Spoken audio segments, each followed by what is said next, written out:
Ahora sí. Bienvenidos a todos. El video del martes me había olvidado subirlo, así que lo estoy subiendo en este momento. Se está terminando de procesar, así que en breve ya va a estar. Esta clase vamos a estar trabajando un poco con el práctico 2 y también con los temas relacionados a líneas equipotenciales, que de hecho ya estuvimos viendo un poco la clase pasada, y capacitores y dieléctricos. Sí, estoy grabando.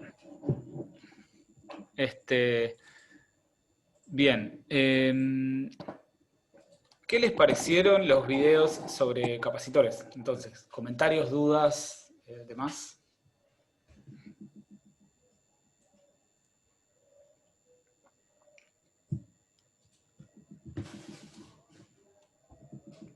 Está abierto para que el que quiera pueda hacer cualquier comentario ahora.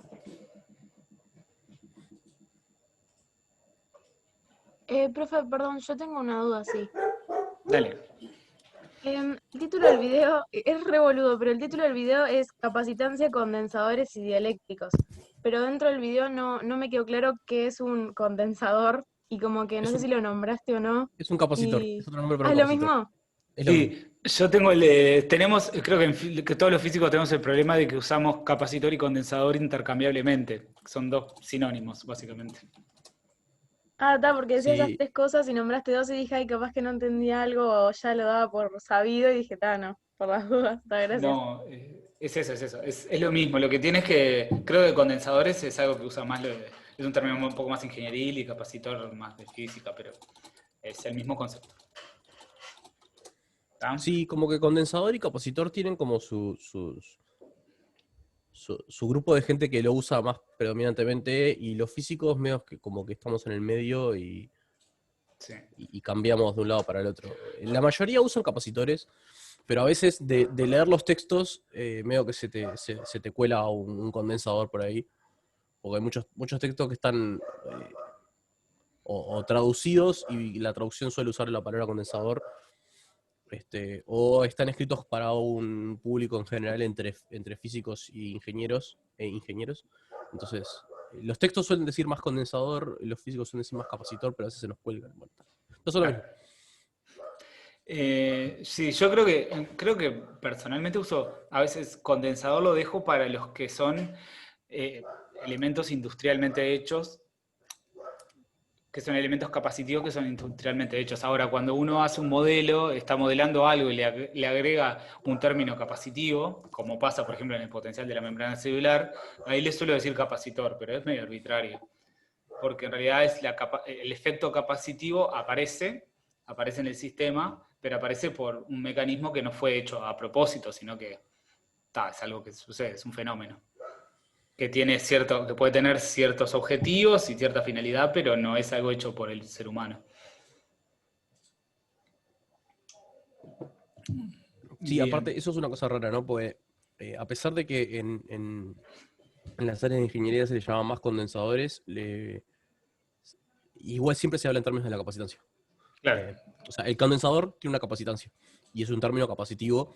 Y entonces es como que incluso el condensador siempre usa términos de capacitancia, de capacidad, la capacidad del condensador, la capacitancia del elemento, siempre es eso. Sí. Este, Sí, pero viste está. que cuando hablan de líneas de transmisiones, que las líneas de transmisiones tienen una componente capacitiva, pero nunca hablan de un condensador, dicen una capacidad y ya está.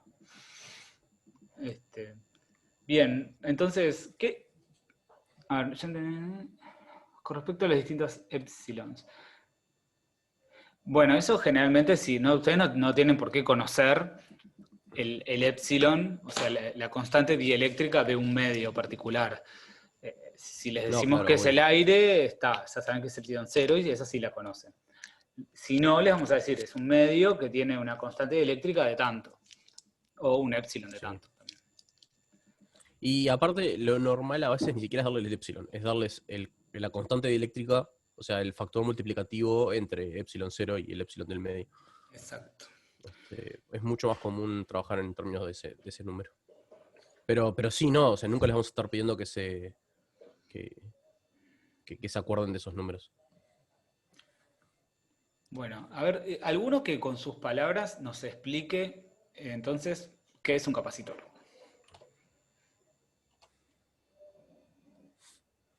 De lo que pudieron entender, ¿no?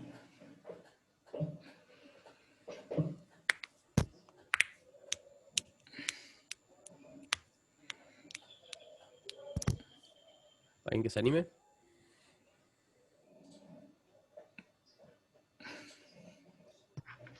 Es un dispositivo que almacena energía eléctrica. Ujú. ¿Y cómo lo almacena?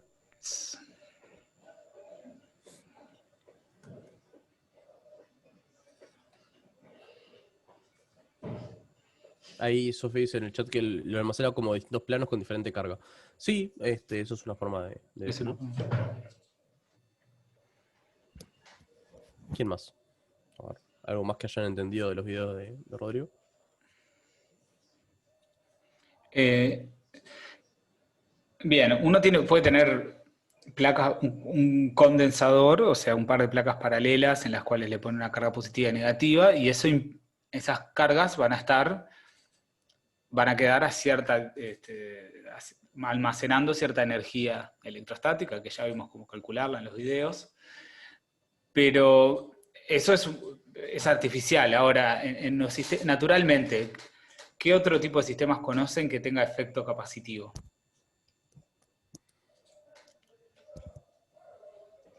Que de hecho di 2 ejemplos en los videos.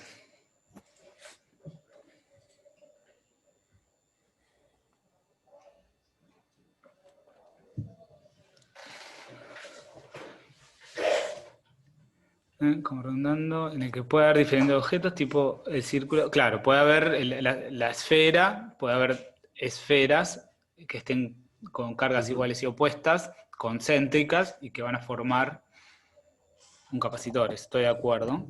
Y lo mismo puede suceder con cilindros, que los capacitores industriales suelen ser cilíndricos, los electrolíticos En al menos. general, más en general, uno va a observar que aparezca una capacitancia.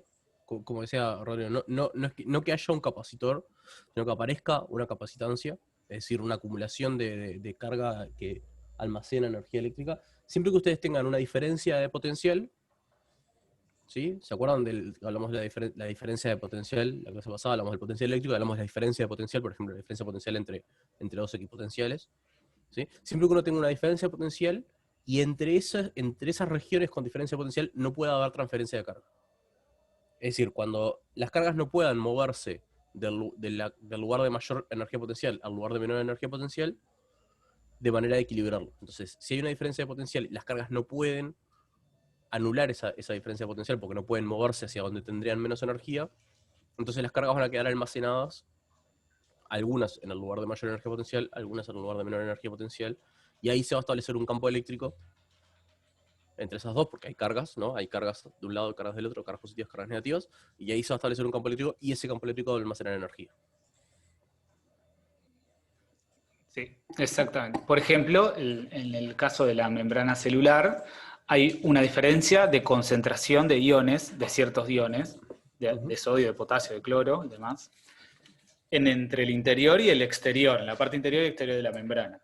Al haber una diferencia de concentración, va a haber una diferencia de cargas ahí.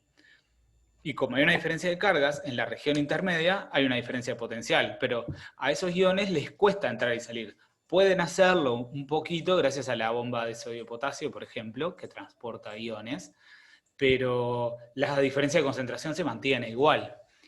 Y por lo tanto, esa diferencia de concentraciones genera un campo eléctrico ahí adentro, y entonces hay un efecto capacitivo que se da naturalmente. Como dice, a ver las preguntas. No sé cómo decirlo. O sea que cuando no hay movimiento de carga es un capacitor. Bueno, si hay movimiento de carga libre, sí, porque imagínate que hay una diferencia de cargas que están separadas en el espacio, pero si vos en el espacio intermedio esas cargas pueden moverse libremente, entonces se van a terminar juntando y equilibrando y van a terminar siendo todo eléctricamente neutro. Entonces en ese caso no hay efecto capacitivo. Necesitas que las cargas se mantengan separadas para que haya una energía electrostática ahí almacenada que no se pierda. En el caso de la membrana celular, algunas cargas entran y salen, pero entran y salen artificialmente por la bomba de sodio y potasio. Si vos las dejás solas, es difícil que pasen. Claro. O capaz que un poco de carga, O sea, pero no es que, tampoco es que siempre que haya cargas quietas, hay capacitancias, ¿no? O sea, tiene que darse que haya una diferencia de potencial, ¿sí? Y que haya cargas que experimenten esa diferencia de potencial, que se sientan atraídas, pero no puedan pasar por el medio. Es lo que pasa en el capacitor, porque el capacitor, cuando uno arma un capacitor, ¿sí? Por eso es que uno tiene dos placas y en el medio tiene vacío o algún medio que no deja pasar esas cargas. Entonces las cargas se acumulan de un lado, se acumulan del otro, por esa diferencia de potencial que uno usualmente establece la diferencia de potencial y eso trae las cargas, ¿sí?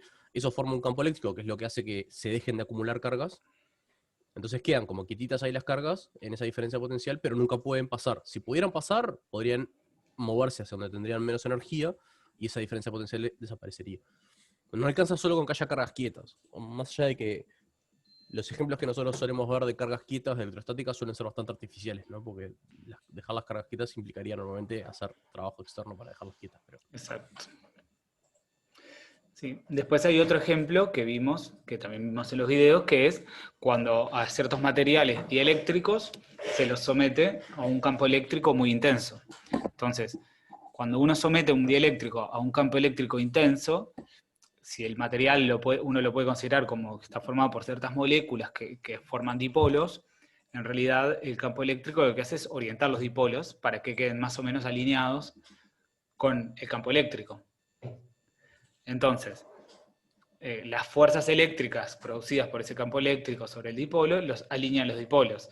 Y entonces, si uno después saca el campo eléctrico externo, el material se llama lo que quedó lo que se llama polarizado, que es que de un lado aparece un efecto que parece como si hubiera una carga negativa y del otro lado aparece un efecto como si hubiera una carga positiva. Entonces el material adquiere una capacidad. Y muchas veces a ese material luego le cuesta, salvo que le ves mucho la temperatura, le cuesta volver a orientarse aleatoriamente sus dipolos. Entonces le queda cierta capacidad. Ese es otro fenómeno. Y que de hecho se usa para mejorar la capacidad de los capacitores. Que uno tiene los capacitores de placas paralelas y ya vimos que si uno le pone un dieléctrico con una constante dieléctrica mayor a 1, entonces aumenta la capacidad de ese capacitor. Porque aparte de las placas paralelas tenemos el material con capacidad.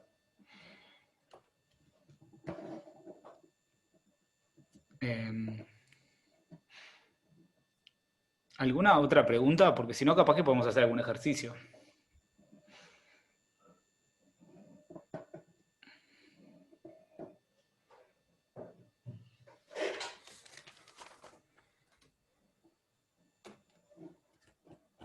¿Los demás?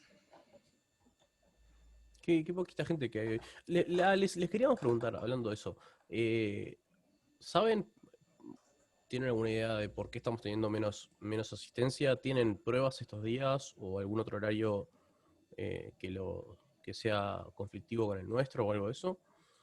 Bueno, llama un poco la atención la poca cantidad de gente que está asistiendo a clase. Es más, nos llamó la atención la clase pasada y esta en parte más todavía.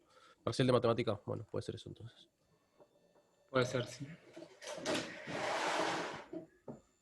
¿Ustedes si ven que hay alguna forma en la que, o sea, o algo distinto que preferirían que hiciéramos durante las clases, nos hacen saber, por las dudas? Sí, obvio. Así, o sea, que le puedan sacar un poquito más de provecho, por lo menos. Claro. Para ser presencial, ¿de presencial? Ah. Puede ser. Bueno, no sé, podemos hacer algún ejercicio capaz, entonces. Bueno, estaban pidiendo para hacer el 3, así que capaz podríamos hacer ese. Dale, si querés, lo hacemos de 3. El del axón. Sí, necesito que me dejes compartir pantalla. Dale, vos sos el experto en esquemas. No sé, ¿querés hacerlo vos? No, hacelo vos, que realmente le agarraste la mano.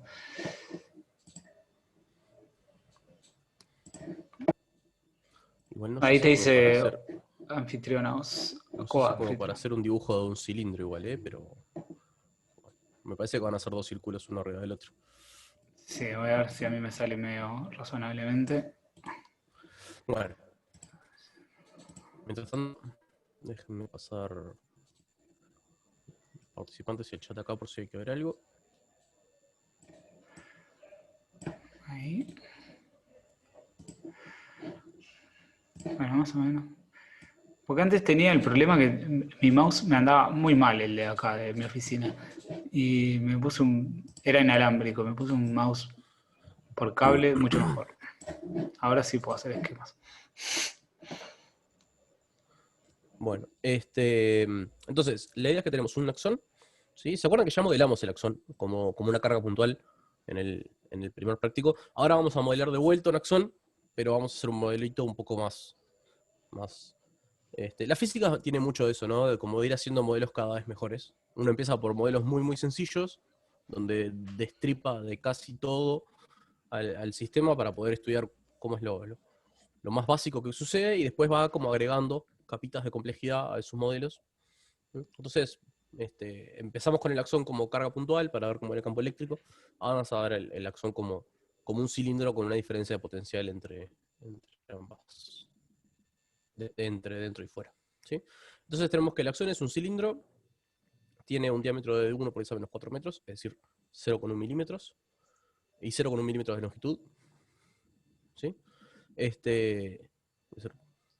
como un cilindro casi como cuadradito.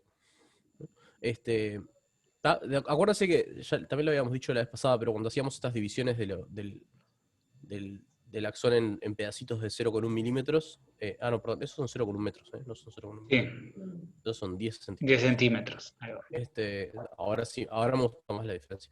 Igual cuando hacíamos estas divisiones del axón en pedacitos, también estábamos como reduciendo el modelo del axón, ¿no? Porque los axones podían llegar a tener hasta 1 metro, 2 metros de largo. Entonces, en el interior tenemos 90 milivolts por debajo del voltaje del fluido circundante. Vamos a empezar a hacer un dibujito. Sí, el cilindro en este caso va a ser un círculo porque...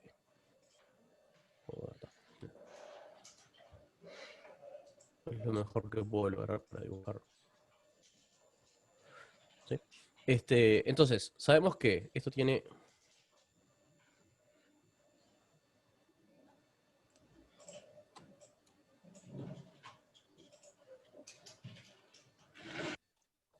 con 1 milímetros.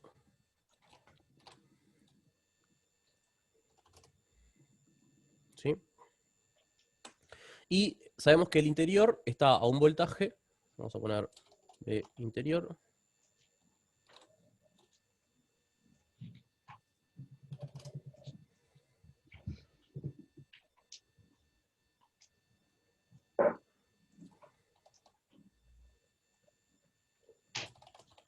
Y por fuera hay un B exterior.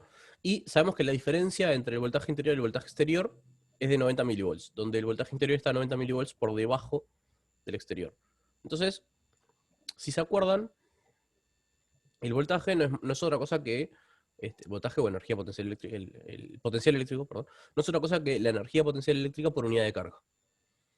¿Se acuerdan que lo hablamos en la clase pasada? Y como es una energía potencial por unidad de carga, está sujeta a las mismas arbitrariedades a las que está sujeta la energía potencial. Y una cosa que tal vez recuerden de física 1 es que las energías, y también lo dijimos en la clase pasada, ¿por qué 0,1 milímetros? Porque el diámetro es 10, perdón, es el diámetro, el que es 0,1 milímetros, no es el radio.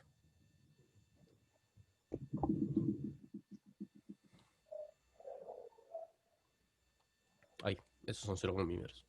Es el diámetro. El diámetro sí es 0,1 milímetro. ¿Sí? Es 1 por 10 a menos 4 metros. Entonces, si se acuerdan, las energías no tienen un significado físico, el valor de la energía por sí misma. Lo que importa son las diferencias.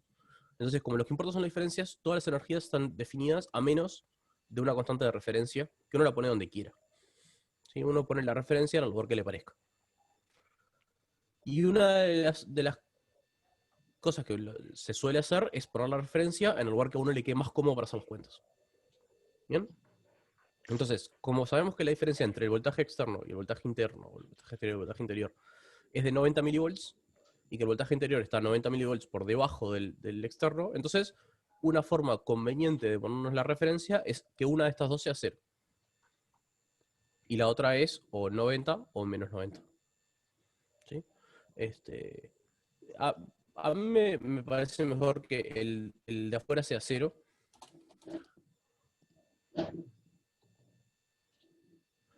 No, Melanie, 0 con 100 metros es en la longitud. El diámetro es 1 por esa menos 4 metros, que es 0,1 milímetros. Claro, 0,1 milímetro es porque 1 por 10 a la menos 3 es 1 milímetro. Entonces, 1 por 10 a la menos 4 es 0,1 milímetro. ¿Sí? O sea, la conversión de milímetro El a metro. largo, si yo supiera dibujar un cilindro con perspectiva, cosa que no sé hacer y no lo voy a intentar, porque haría un papelón. Si yo supiera dibujar un cilindro con perspectiva, esto sería un cilindro con perspectiva, tendrían un circulito acá y el largo para atrás. Y ese largo para atrás sí sería de 0,1 metros. ¿Sí? Y el diámetro de 0,1 metro. Pero como no sé, y soy un manco, hago lo mejor que puedo y no voy a dibujar el largo.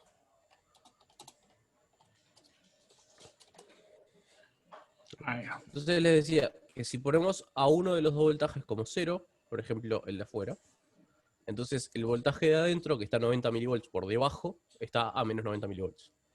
¿Sí? Y de nuevo, puedo elegir ese 0 donde yo quiera, porque el valor de voltaje no significa nada. Lo único que significa son las diferencias de voltaje. Y a nosotros lo único que nos importa es que la diferencia entre estos dos es de 90 milivolts. Y que este es el que está por debajo. ¿Eso quedó claro? Entonces podría ser al revés, ¿no? Podría ser al revés, podría poner este 0 y el otro 90, más 90, ¿no? Claro. ¿Sí? Pero como estamos hablando de que el de adentro, igual solo nos va a importar el delta cuando lo escribamos. Entonces, lo que significa que afuera haya mayor potencial que adentro es que a lo largo del borde del axón, ¿sí? Tiene que haber cargas acumuladas, ¿no? Pero en este caso no nos vamos a preocupar exactamente por cuáles son las cargas que están acumuladas, solo nos vamos a preocupar por las cargas que se transportan. ¿Sí? Que se transportan, son cargas positivas las que se transportan, no son cationes. ¿Sí? Si son cationes, ¿sí? Las cargas positivas. Eso es una cosa que creo que no mencionamos en la clase pasada, pero podríamos, ¿no? ¿Hacia dónde se van a mover? Bueno, ahora ya, spoilers, ¿no? Pero ¿hacia dónde se van a mover las cargas positivas o las partículas positivamente cargadas? ¿De donde hay mayor potencial a donde hay menor potencial o donde hay menor potencial a donde hay mayor potencial? Ah, lo mencionamos, creo. Pero... ¿Sí? Sí. ¿La diferencia entre brevemente. positivo y negativo también?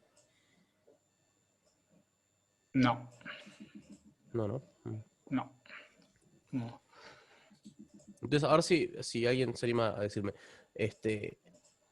Las carguitas positivas se van a mover de mayor potencial a menor, ¿no? Sí, ni que las flechas que ya había puesto ahí antes de preguntar hubieran quemado de la respuesta. Sí. Pero las cargas positivas Correcto. se van a mover de donde hay mayor potencial eléctrico a donde hay menor potencial eléctrico. ¿Y eso por qué? Eso sí es algo que las flechitas no dicen. A ver si alguien se anima a decirme por qué las cargas positivas se van a mover de donde hay mayor potencial a donde hay menor potencial. Y eso sí lo discutimos en la clase pasada, así que tienen que hacer un poquito de memoria. ¿Se sentirán atraídas por ese menor potencial o no? ¿Por qué? ¿Por qué? Ahí va. Sí, o sea, sí se sienten atraídas hacia las zonas de menor potencial, pero ¿por qué? ¿Por gradiente? ¿Cómo? ¿Por qué, perdón? Por gradiente, para que haya Estoy de equilibrio. acuerdo. Ajá, sí. A ver, ¿tenemos a Desarrollar. explayarte un poquito más sobre eso? O sea, no sé, como para mantener el equilibrio, que pasen de donde hay más a donde hay menos, como pasa casi siempre, no sé. No sé Capaz cómo que- explicarlo. O sea, Bueno, está bien. Está bien, en pará, espíritu. igual eso que decís no es nada menor, ¿no? De donde hay más a donde hay menos. Porque en el fondo es eso lo que está pasando. ¿Qué pasa? Para una carga positiva, ¿sí? Donde hay mayor potencial, Acuérdense que el potencial eléctrico es la energía por unidad de carga. Donde hay mayor potencial es donde la partícula tiene más energía. Donde hay menor potencial es donde la partícula tendría menos energía. ¿Sí? Y si ustedes se acuerdan de física 1, seguramente lo hayan discutido. ¿Está? Cuando uno deja en física las cosas a su libre albedrío, ¿sí? Todas las cosas van a tratar de tender a moverse hacia donde hay menos energía. ¿Sí? ¿Y eso por qué? Bueno, porque los lugares de menor energía son más estables. ¿Sí? Entonces cuando, creo que fue Juan que dijo, sí, porque, no sé bien por qué, pero las cosas se mueven de donde hay más a donde hay menos, ¿sí? No es menor ese comentario, ¿no? Sí. Porque, a ver, las cosas caen por efecto gravitatorio porque abajo es donde hay menos energía gravitatoria, entonces las cosas tienden a bajar. ¿Sí? Sí. Y de la misma manera, en física 1 deben haber visto que las cosas van a tender a moverse hacia donde tienen menores energías, menores valores de energía, ¿sí? En particular menores valores de energía potencial. Y lo mismo va a pasar con la energía potencial eléctrica. Sí. Melanie tiene la respuesta correcta, capaz que la podés A ver, hablar dale. en micrófono. A ver, contanos, Melanie. No, que yo había dicho que a mí me parecía como que se generaba un campo eléctrico y los campos eléctricos siempre iban, bueno, además te dabas cuenta por la línea de campo, que iban desde el positivo hasta el negativo. Exacto, eso es lo otro, ¿sí? Los campos eléctricos siempre apuntan de donde hay mayor potencial eléctrico o menor potencial eléctrico. Y ustedes saben que si dejan una carga positiva libre en un campo eléctrico, va a seguir las líneas de campo. ¿Sí? Pero ahora, yo estoy desde hoy, a propósito, agregando una carga positiva cada vez que digo esto. ¿Y por qué lo estoy agregando? ¿Qué pasa si la carga es negativa?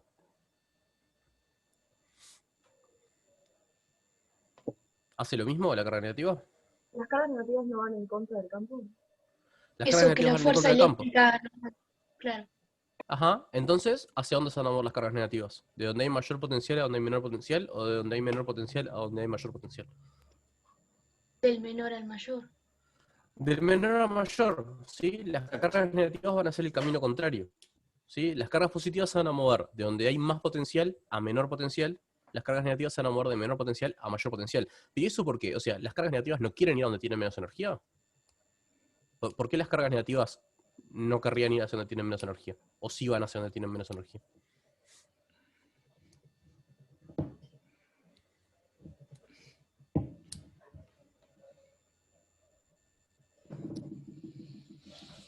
¿Se anima?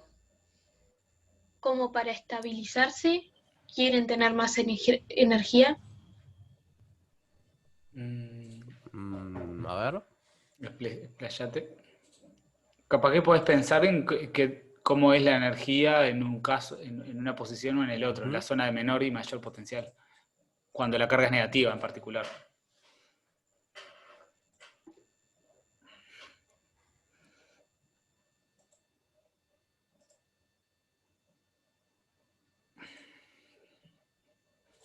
Ahora, capaz que no lo están viendo. Entonces,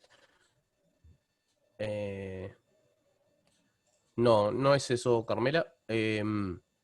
La realidad es que las cargas negativas no van hacia donde hay más, hacia donde tienen más energía. También van hacia donde tienen menos energía.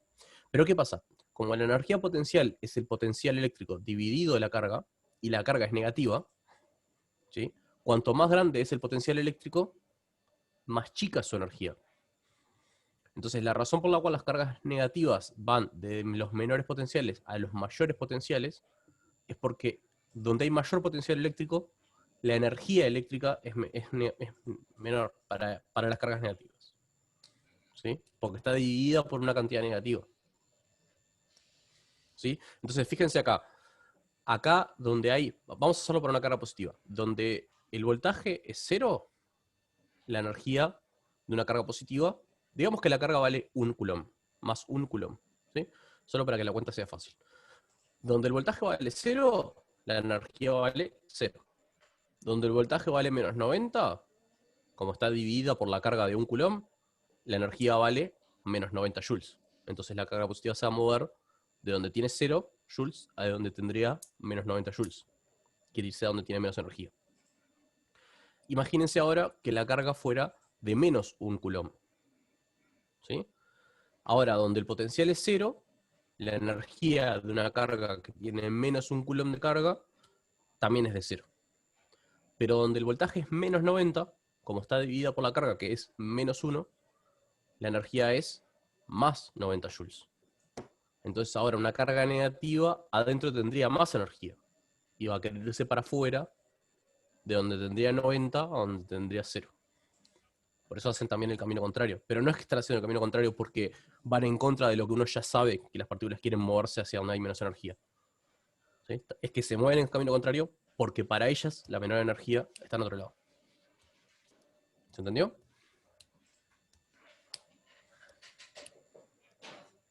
¿Alguna pregunta de esto? ¿Quedó claro entonces? Bueno. Entonces, hoy yo lo que estaba diciendo es que los que se van a mover a través de la membrana del axón son cationes de sodio. ¿Sí? Y los cationes de sodio, como son positivos, se van a mover de dónde a dónde. Del exterior al interior. Del exterior al interior, ¿no? Son cargas positivas y que van a querer empezar afuera y moverse hacia adentro. ¿Sí? Entonces, bien. Sabemos que esos cationes de sodio se van a transportar del exterior al interior a una tasa de 3 por 10 a la menos 11 mol por segundo por centímetro cuadrado de membrana. No, vamos a escribir eso por acá. Vamos a ponerle T a la tasa de transporte. Vamos a ponerle T.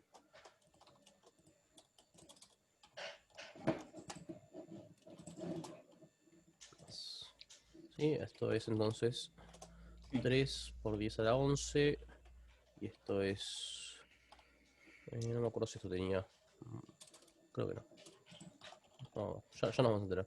Igual lo que está transportando es la bomba de sodio-potasio, que está transportando del interior al exterior, pero tiene que hacer el trabajo inverso al que haría para moverse del exterior al interior, que es lo que tiene que hacer naturalmente, ¿no? Exactamente. La bomba de sodio-potasio es la mano que uno pone adentro de la célula para agarrar el ion y llevarlo de adentro para afuera, haciendo el trabajo inverso al trabajo que hace la fuerza eléctrica, que es lo que estamos considerando acá. ¿Está?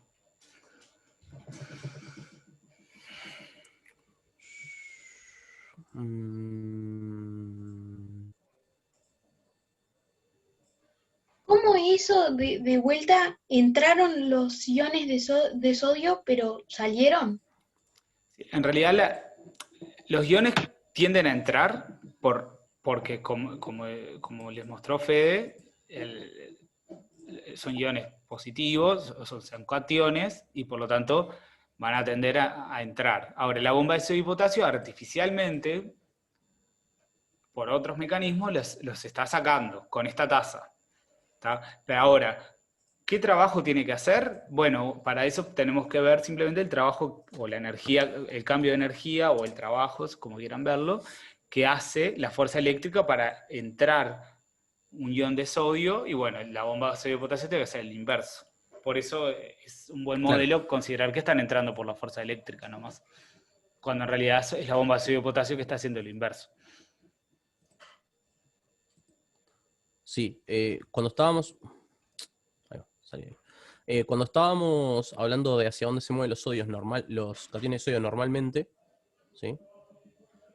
Los cationes de sodio normalmente van a querer entrar, ¿sí? Entonces, si se fijan acá, estamos hablando de cationes de sodio que salen desde el interior hacia el exterior. ¿Qué pasa? Como los cationes de sodio, como decía Rodrigo, como los cationes de sodio normalmente quieren entrar, ¿sí?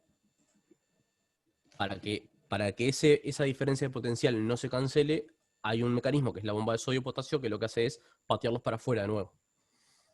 ¿Sí? ¿Se entiende?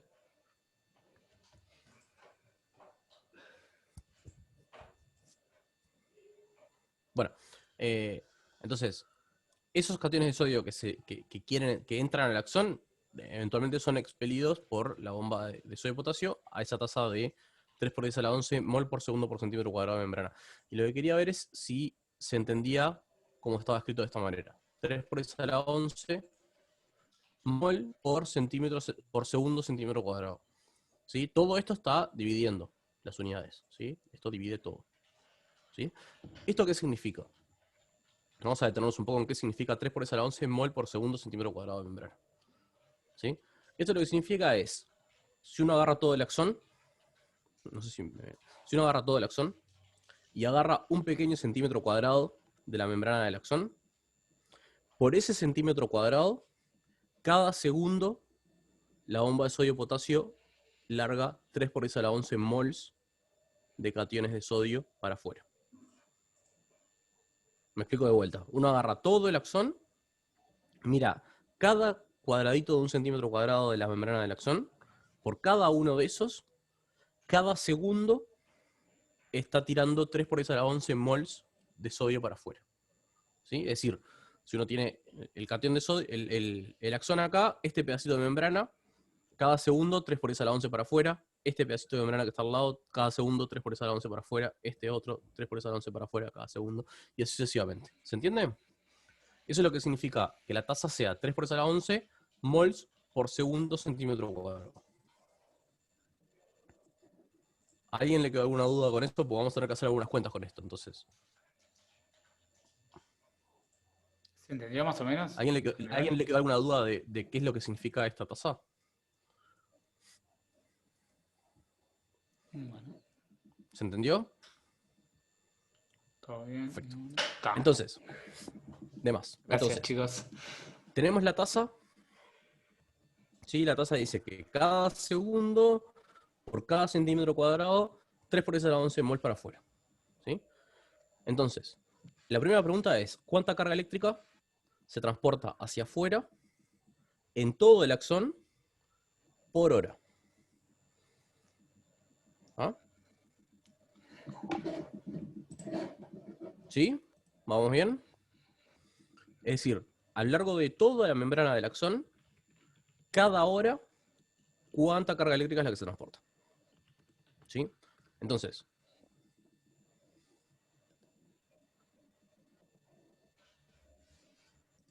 tenemos esta tasa, que es la tasa de moles por segundo por centímetro cuadrado. ¿Está? Lo primero que quiero ver es cuánta carga corresponde un mol de cationes de sodio. ¿Sí? Entonces, vamos a ir haciendo esto despacito. ¿Sí? Voy a poner acá Q de un mol. Esto va a quedar horrible, me parece, pero no importa. A ver si se entiende.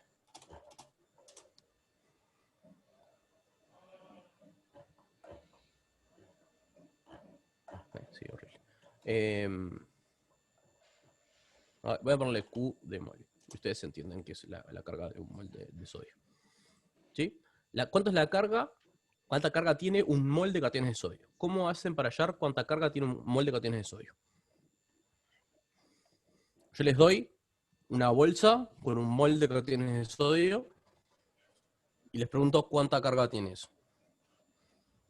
¿Cómo hacen?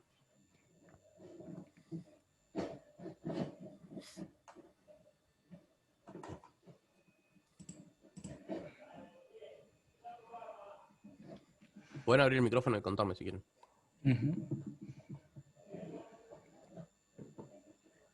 A ver, vamos a ir por pasitos. ¿Cuánta carga tiene un catión de sodio?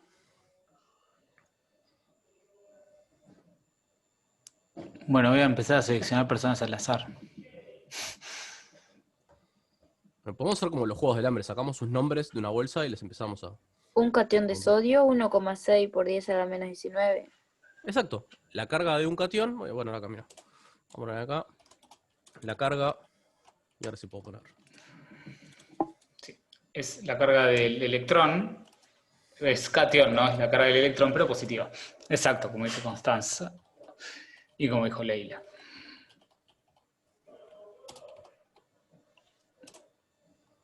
¿Quién está gritando? Sí, la carga de un catión es de 1,6 por 10 a la menos 19. ¿Por qué? Porque al catión le falta un electrón. Es decir, que en el equilibrio eléctrico le sobra un protón. Por ende tiene la carga neta de un protón. que es 1,6 por 10 a menos 19 coulombs. Entonces, si un catión de sodio tiene 1,6 por 10 a la menos 19 coulombs, ¿cuánta carga tiene un mol de cationes de sodio? Esa bolsa de cationes de sodio, digo, bolsa en realidad es un poquitito, ¿no? Pero si se imaginan que son pelotitas, eso es como una bolsa. ¿Cuánta carga tiene un mol de cationes de sodio?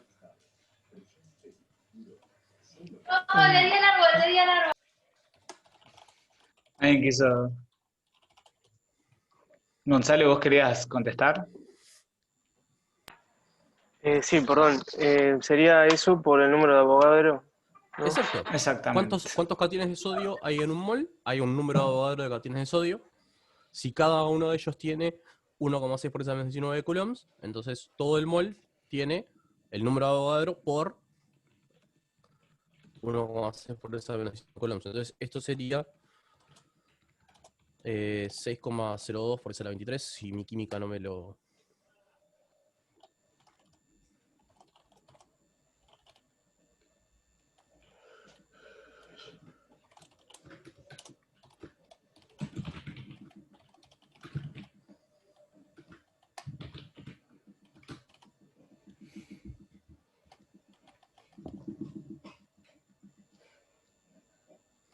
Vamos a poner iones nomás.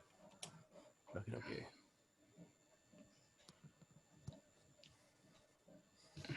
¿Sí? Entonces la carga de un mol es 6,02 por 10 a la 23 iones, cada uno por 1,6 por 10 a la menos 19, ¿y eso cuánto me da? ¿Alguien hizo la cuenta eso? 96.320. No sé si está bien. 96.309, eso, 9,6 por sí. 10 a la 23. 9,6, 6, Por 10 al 63. 9,63 por 10 por a la 10 a la... 23. 23. No, da 23. Me menos. parece que no, ¿eh? Da menos. Hay un 10 a la 23 y hay un 10 a la menos 19. 96.320 me dio. No sé si Es está un Por 10 10 a la menos 20.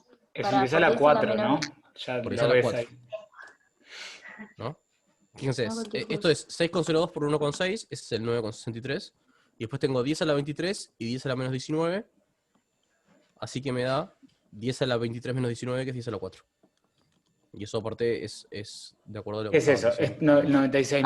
96.320, 9,60. 96.320. Claro, es Bien, Y eso es ahora sí. 9,632 por 10 a la 9,63 4. por 10 a la 4. Sí, puedo poner el 2 ahí si quiero.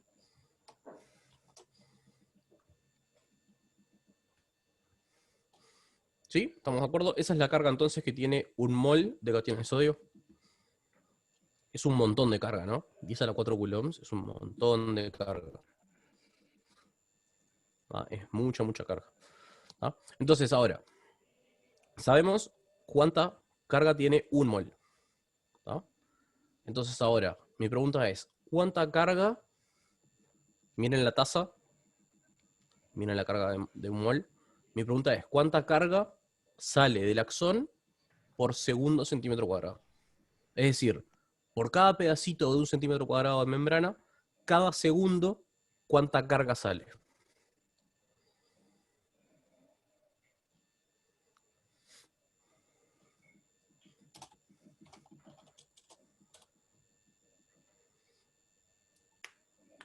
Puedo repetir de nuevo. Sí, ¿se acuerdan que hoy les dije que la tasa esa era por cada centímetro cuadrado cuántos moles salían por segundo? Es decir, por cada centímetro cuadrado de membrana, por cada segundo, ¿cuántos moles salen? Mi pregunta ahora es muy parecida. Por cada centímetro cuadrado de membrana, por cada segundo, ¿cuánta carga sale?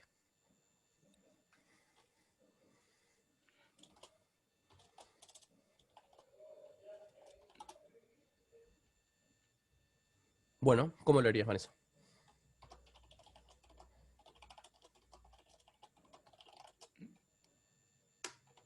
No entendí lo que te da 4,8 por 10 a la 11, Sofi.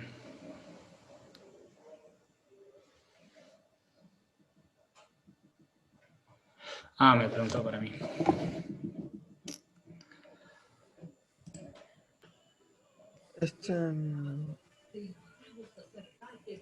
¿Se van 3 por 10 a la menos 11 mol por segundo? No, 3 por 10 a la 11 mol por segundo. ¿Mm? Por segundo por centímetro cuadrado. 3 por 10 a la 11 Por, mol sí, por sí. segundo por centímetro cuadrado. A la -11 ponen el coso. ¿Esa es la menos 11? Ah, la menos 11. Ah, eso lo explica. Menos Mm. 11. Sí, A ver. sí, sí, tenés razón. A la menos 11. Sí, Sí. ¿y ahora? Entonces la carga es solo eso por la tasa a la que se va, ¿no? Si se va tantos moles por segundo por centímetro cuadrado, lo multiplicas por la carga que tiene un mol y ahí tenés la carga que se va por Exactamente. Por cada centímetro cuadrado de segundo. membrana, cada segundo se van 3 por esa de menos 11 mols. ¿Sí?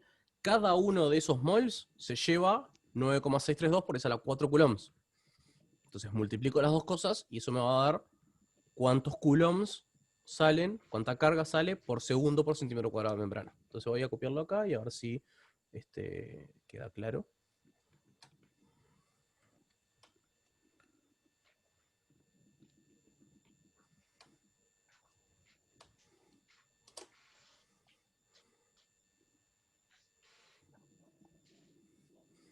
¿Sí? A ver si queda Ajá. claro lo que estaba diciendo Mateo. ¿Sí? Cada segundo, por cada centímetro cuadrado de membrana, se van 3 por esa menos 11 mol. Cada uno de esos, digo esos cuando en realidad es menos de un mol, ¿no? Pero bueno. Cada uno de esos 3 por esa menos 11 mol se lleva 9,6 por 10 a la 4 coulombs. La pregunta es cuánto se llevan por cada segundo, por cada centímetro cuadrado, todos los mol que son. Y bueno, ese es el producto. ¿Sí? Y eso ahí me dice Constanza que le da Sí, estoy de acuerdo a eso. 2,89 por 10 a la menos 6 coulomb. Por segundo centímetro cuadrado. Epa.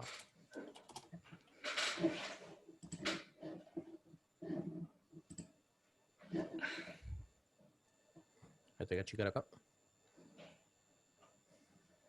¿Sí? Entonces, fíjense las unidades, ¿no? Estos no son coulombs. Le puse una T porque esto sigue siendo una tasa de transferencia. ¿Sí? Pero en vez de ser una tasa de transferencia de cationes, es una tasa de transferencia de carga. Por eso le sigo poniendo la T mayúscula. No es una letra estándar para tasa, pero bueno, así todos nos entendemos de lo que estamos hablando. ¿Sí? Entonces, igual que esto era por cada centímetro cuadrado de membrana, por cada segundo salen 3 por esa de menos 11 mol, esto es, por cada centímetro cuadrado de membrana, por cada segundo salen 2,89 por esa de menos 6 coulombs. ¿Vamos bien? ¿Alguna duda hasta ahora? Profe, ¿me puedes explicar de vuelta cómo sale el número de Avogadro por la carga de un protón para hacer la Sí, carga del mol? sí. Si yo te digo que un catión de sodio tiene la carga de un protón, ¿sí? Te doy un catión de sodio y te digo, esto tiene la carga de un protón, ¿verdad? Sí, eso sí. Te doy 2 cationes de sodio, ¿cuánta carga tienen?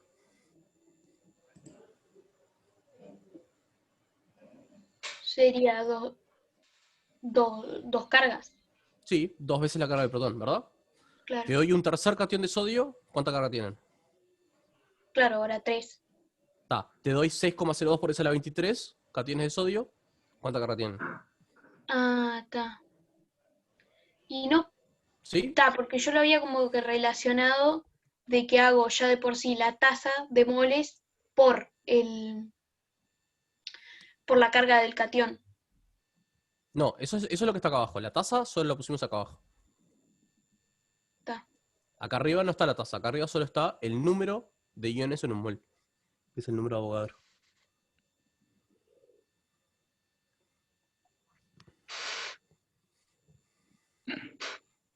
Está. Agustina, tenés toda la razón. La razón por la que no se entienden esas unidades es porque acá.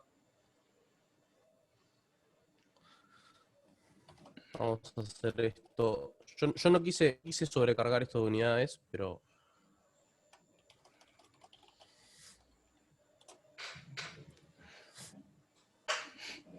Ahora sí.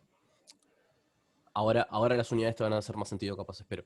La razón es que el número de Avogadro en realidad es iones por mol. Y el resultado final de esto es carga por mol. ¿Sí? Es coulombs por mol. ¿Sí? Entonces cuando lo multiplico por mol, se me va el mol de abajo y me queda el coulomb. ¿Sí? Yo lo que pasa, no quise sobrecargar de unidades esto porque al final se iban a ir, pero lo correcto sería poner por mol, ¿no? ¿Sí? Eso que calculamos es la tasa por carga que sale Es la tasa en- de intercambio de carga por un por centímetro, segundo por por segundo por centímetro. centímetro cuadrado. Claro. Y si nos pide por hora, o sea, Ya vamos a eso, hacemos ya vamos a eso. Ah, Estamos haciendo pasito a pasito. ¿Sí?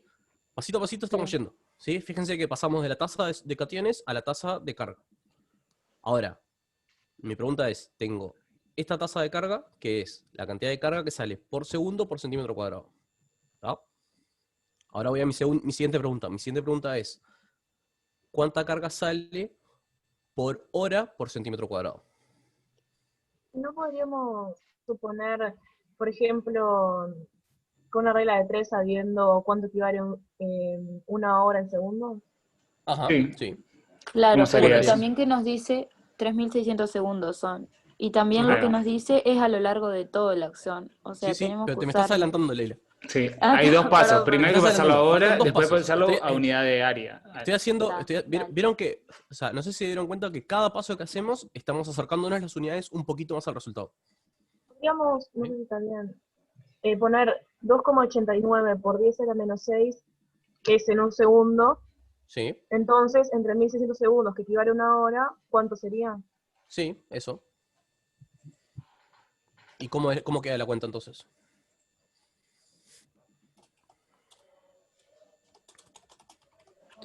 Te queda O sea, 3600 por 2,89 por 10 a la menos 6 dividido 1. Exacto. Ujú. Es lo mismo que hablábamos recién con Sofi, ¿no? Si yo te doy un protón y te doy dos protones y te doy un número Avogadro de protones, me queda el producto del número por la carga. Bueno, si ahora un segundo salen 2,89 por 10 a la menos 6 coulombs, en 2 segundos sale el doble. En 3 segundos sale el triple. En 3600 segundos, que es en una hora, salen esa cantidad por 3600. ¿Sí? Y voy a hacer lo que no había hecho antes y que Agustina me llamó bien la atención. Voy a poner bien claras las unidades. Así van a ver cómo queda la conversión de unidades y van a ver que las unidades son consistentes. ¿Sí? Entonces, si tengo esta tasa por segundo y quiero la tasa por hora, voy a multiplicar esta tasa por segundo por el número de segundos en una hora. Entonces voy a copiar esto acá. Vamos a pegar acá abajo. Y acá vamos a poner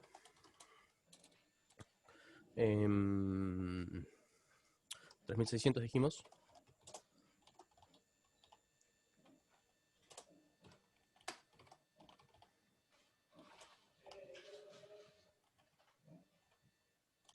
Y quiero que miren bien cómo quedan las unidades de esto.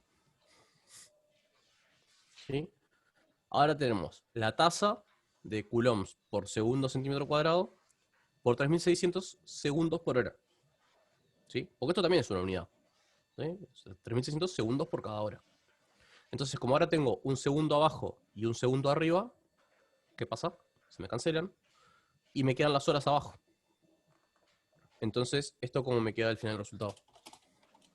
Con unidades y todo. Me dio 1,04 por 10 a la menos 2.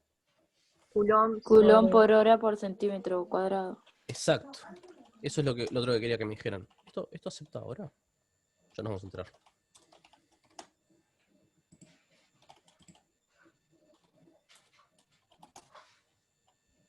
Ya nos vamos a enterar si esto acepta un comando de hora. Ah, qué cheto. Acepté todo. Bueno, entonces, teníamos una tasa de carga. Vieron que le puse el mismo nombre porque es la misma cantidad, ¿no? Solo que una está en segundos y la otra está en horas. ¿Sí? Teníamos la tasa de transferencia de carga en coulombs por segundo por centímetro cuadrado. Ahora tengo la tasa, multipliqué eso por 3600 segundos por hora y me quedó la tasa en coulomb por hora centímetro cuadrado. ¿Alguien se anima a explicarme qué significa esto? En palabras parecidas a las que usé yo hoy para explicarles. Es la tasa de intercambio de cargas que ocurre en una hora, en hora por centímetro cuadrado. En una hora por cada centímetro cuadrado de membrana. Y ahora falta el último paso que Leila me reclamaba, que es, pero nos piden a lo largo de todo el axón. ¿Y ahora cómo hacemos? Pasamos los centímetros cuadrados a metros cuadrados. Casi, pero sí. Ahora fíjense, es la misma pregunta de mí, ¿no? Tengo 1,04 por esa menos 2 coulomb por cada hora en 1 centímetro cuadrado. En 2 centímetros cuadrados tengo el doble. En 3 centímetros cuadrados tengo el triple.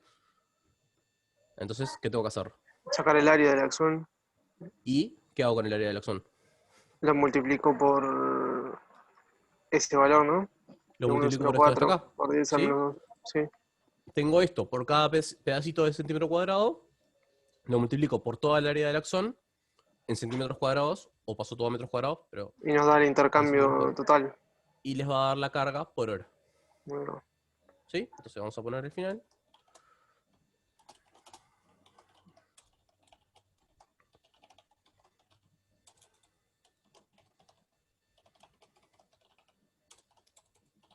Entonces, lo primero va a ser esto que está acá.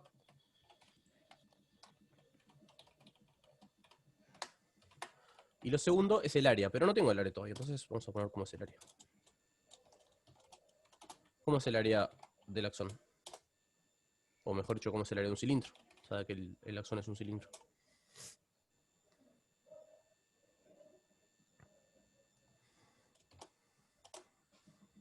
¿2 pi por R por H?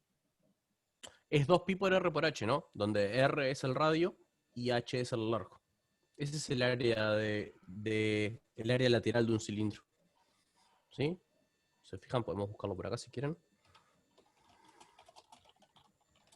perdón, ¿la pueden repetir? 2pi R por 2pi por H. R por H, ¿no? Ahí va, está. ¿Sí? Ignoren esa... A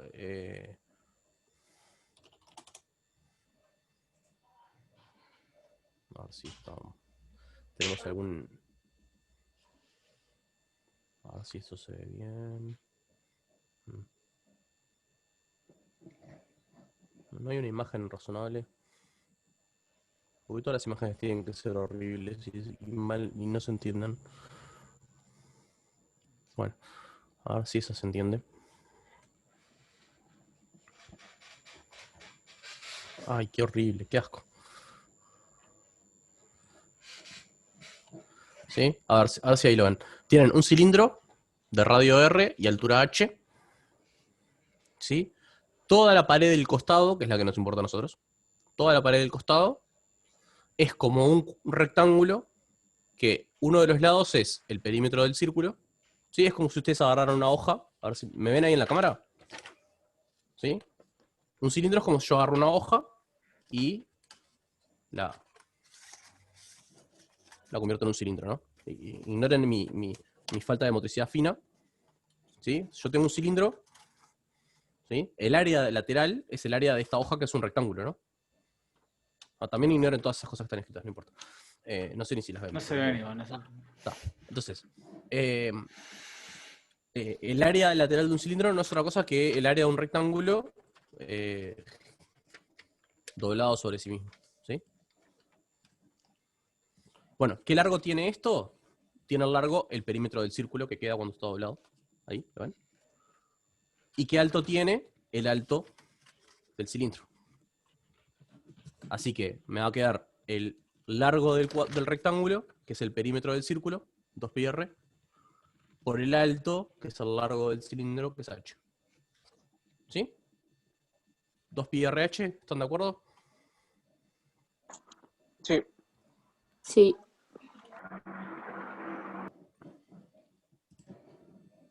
Entonces podemos volver acá. Así que esto me va a quedar entonces 2πrh. ¿Y cuánto valen esas cosas?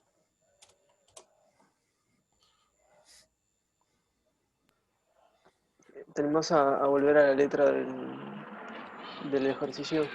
El radio ¿Me es la animo? mitad del diámetro. Sí. ¿Cuánto era? ¿Se acuerdan? 0,1 milímetro, ¿no era? Eso era el El diámetro, diámetro. así que la mitad es Entonces, el radio 0,05 milímetros. el radio sería 5 por 10 a la menos 5 0,05. metros. No sé si hay que usarlo en metro. Exacto, 5 por 10 a la menos Claro. 5 metros, bien dicho por ahí. ¿Y la altura? 0,1. 0,1 metros.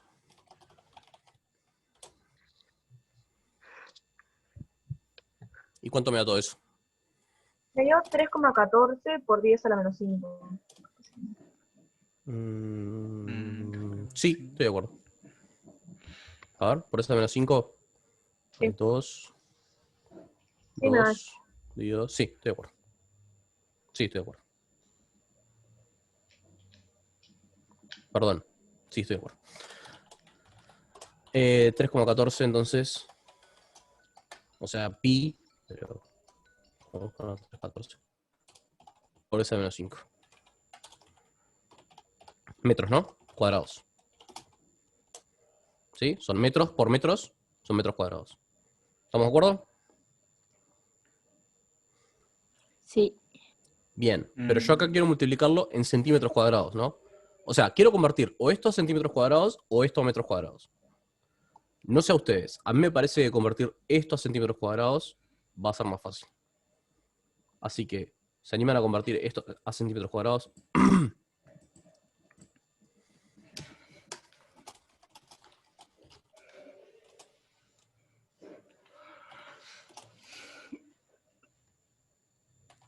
¿Cómo convierten metros cuadrados a centímetros cuadrados? Lo multiplicamos por 10.000, ¿puede ser? Sí. No. Lo dividen por 10.000. Sí. No, lo multiplican por 10.000. Sí, lo multiplican por 10.000. No, lo multiplicamos. Ah, Sí, está. sí. ¿Y 10.000 cuánto es? En notación científica. En si quieres. potencias de 10. Sí. ¿Qué hacemos? 1 por 10 a la 4, 1 por 10 a la 4. Por 10 a la 4. Ahí va. Así que es esto que es por 10 a la menos 5, por 10 a la 4, ni siquiera tienen que hacer cuentas, ¿no? ¿Cuánto quedó? ¿Puede quedar 3,14 por 10 a la menos 1? Por 10 a la menos 1, exactamente. Yo estaba viendo el menos. Sí, a mí también. ¿Sí? Es como sumar 4 al exponente. ¿Sí? Es esto por 10 a la menos 5, por 10 a la 4, es como sumar 4 al exponente, me quedo por 10 a la menos 1. Así que acá donde había dejado esta A, acá abajo, puedo poner entonces ahora.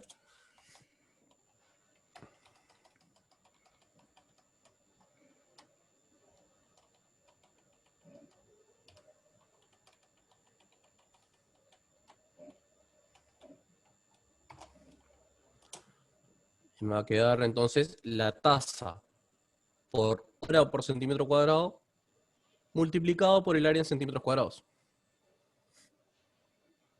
Y bueno, y ahora sí, finalmente, ¿cuánto queda todo esto?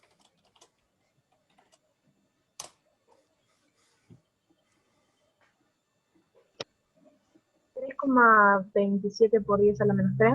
¿Puede ser? Puede ser. ¿Y en qué unidades? Coulomb por hora por metro cuadrado. Por metro Por cuadrado. centímetro. ¿Te doy No otro por hora, intento? nada más. Por centímetro, perdón. No, te doy otro intento. Una más, la tercera es la vencida. Miren bien las unidades. Coulomb por hora, ¿no es? Correcto. Exactamente como dice Juan, es Coulomb por hora. Acá está Coulomb por hora por centímetro cuadrado y lo estoy multiplicando por centímetros cuadrados, así que estoy sacando los centímetros cuadrados de las unidades. ¿Sí? Ah, claro, se anulan, está. Y aparte, era lo que nos preguntaba la letra. ¿Cuántos coulombs por hora? ¿Se acuerdan? Vamos a ver la letra de vuelta. ¿Cuánta carga eléctrica por hora se transporta a lo largo de todo el axón? Bueno, tenemos entonces un resultado en carga eléctrica por hora. 3,27 por esa menos 3 coulombs por hora. Acá cuando todos aplauden, yo cierro la cortina, me voy. ¿Sí? ¿Quedó claro? Dejaste a la gata de este lado de la cortina, por favor. Quedó La gata claro, no sé dónde sí. está hoy. La gata hoy está absolutamente desaparecida. Está MIA. Salió de mañana y Dios sabe qué se hizo. Bueno, ¿alguna duda de esto? No de dónde está mi gata. Yo tengo dudas de eso también. Pero ¿alguna duda del ejercicio? Preguntas en general, ¿se entendió? ¿Les pareció difícil? ¿Sí? ¿Todo claro entonces? Bueno, nos queda una parte, ¿no? ¿Sí? Vieron que esto parece que fuera largo, pero en realidad es como solo una cuenta muy larga nomás. ¿Sí? En realidad podrían haber hecho esto y haber hecho esto por el número de Avogadro, por la carga eléctrica, por los segundos por hora, por el área del axón, y les daba. ¿Sí? O sea, es como un chorizo de cuenta, una sola cuenta larga es en realidad. ¿Sí? Si yo hubiera hecho esto, capaz que, y esto lo he hecho en otros años, si yo hubiera hecho esto en el pizarrón ese, bueno, ustedes no sé si tuvieron, cuántas clases presencial tuvieron, pero ¿vieron esos pizarrones largos, por ejemplo, el del Salón 106? Sí. Cuando yo hago esto en el pizarrón, en general, empiezo con una punta y hago todo en un solo chorizo largo y voy agregando como los pedacitos. Y lo vamos razonando de la misma manera. Acá está como dividido en muchas cuentas, pero es solo una cuenta larga nomás. ¿Sí? Es simplemente agarrar esto y multiplicarlo, fíjense, por el número de Avogadro, por la carga, por los segundos en una hora, por el área. Listo. Claro, Bien. la cosa es pensar cómo llega uno de donde arranca a donde termina. Eso es lo que nosotros queremos que ustedes aprendan. Sí. Y la otra parte, no Bueno, sé, nos ¿no queda les una parte parece de que eso. la pueden hacer más? ¿La pueden hacer ustedes? ¿Cómo la harían? Capaz que no la hacemos, pero que nos digan cómo la harían. Bueno, dale. Eso me gusta. La segunda parte es cuánto trabajo por hora tiene que hacer la bomba sodio-potasio contra la fuerza eléctrica.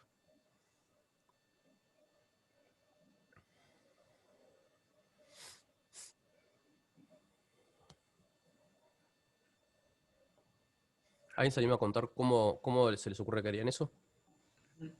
¿O sea, ya lo hizo? ¿Cómo lo hizo? ¿Cómo lo pensó? También. ¿No sería relacionando la ecuación que dice que el delta del delta B igual energía potencial sobre carga? Sí. Bueno, esa es una manera. Tienen el tabé, tienen la carga por hora, pueden trabajar con la carga por hora en vez de con la carga. ¿Sí? Y con eso pueden encontrar entonces una diferencia de energía potencial por hora. ¿Y cómo llegan de eso al trabajo? Menos trabajo. Eso es menos el trabajo. ¿Se acuerdan en la clase pasada que hablamos de que si el sistema gana energía es porque alguien tuvo que haber gastado energía o trabajo para dárselo? ¿Sí? Y si el sistema pierde energía es porque le dio trabajo a alguien. Bueno, ¿qué pasa si cuando la bomba sodio-potasio saca los cationes de sodio de adentro para afuera? ¿El sistema gana energía o pierde energía? Sí. Melanie, más que una ecuación es la definición. La definición de potencial eléctrico es la energía potencial eléctrica que se almacena por unidad de carga. Así que la diferencia de potencial es la diferencia de energía potencial por unidad de carga. Así que dividido la carga. ¿Sí? Ahora, lo que yo les preguntaba recién, tengo un catión de sodio, miren, este catión de sodio acá, vamos a hacer una cosa, vamos a ponerlo, catión de sodio.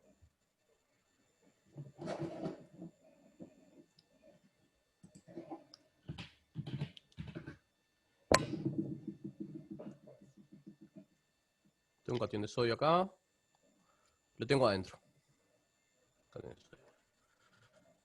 Y la bomba de potasio lo saca para afuera. La energía de todo el sistema ahora, ¿es más grande o es más chica?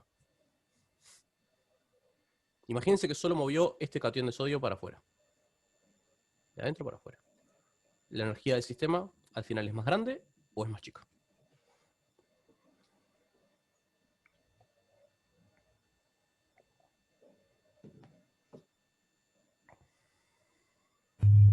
¿Más chica? ¿Alguien se anima? ¿Más ¿Por chica? qué? ¿Por qué? Sí. ¿Por qué? ¿Por qué no?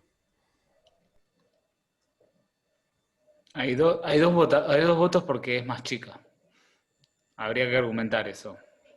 Como que estaba pensando que le estaba sacando una parte de la energía a lo de adentro. Pero, bueno, eso sí, pero cuando yo pregunto la energía del sistema es todo el sistema, incluyendo el catión. El catión está dentro de mi sistema que quiero averiguar la energía. O sea, ¿qué configuración tiene menos energía? ¿La que tiene el catión adentro o la que tiene el catión afuera? Acuérdense lo que nos dijeron hoy de para dónde se quieren mover los cationes, ¿no? De hecho, ¿Por ya qué? lo respondieron esto. Sí, ya lo hablamos. Afuera tiene más, ¿no? ¿Por qué? Porque el Claro. catión tiene más. El catión tiene más energía afuera que adentro, porque acuérdense que quería moverse para adentro. Entonces, si saco el catión para afuera, el catión tiene más energía, todo el sistema tiene más energía. Y si el sistema tiene más energía, ¿de dónde sale esa energía?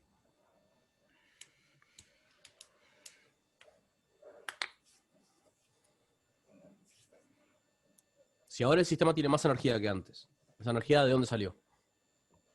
Acuérdense las sabias palabras de Drexler. Nada se crea, todo se transforma. ¿Podría ser del trabajo de la fuerza eléctrica? El trabajo contra... El trabajo contra la fuerza eléctrica estoy de acuerdo, pero ¿quién hizo ese trabajo? ¿Y quién hizo ese trabajo? Estoy de acuerdo. La bomba sodio-potasio. Exacto. Ahí va. Entonces, la bomba sodio-potasio tuvo que gastar energía de su propia energía haciendo trabajo para sacar el sodio para afuera. ¿Cuánto trabajo hizo?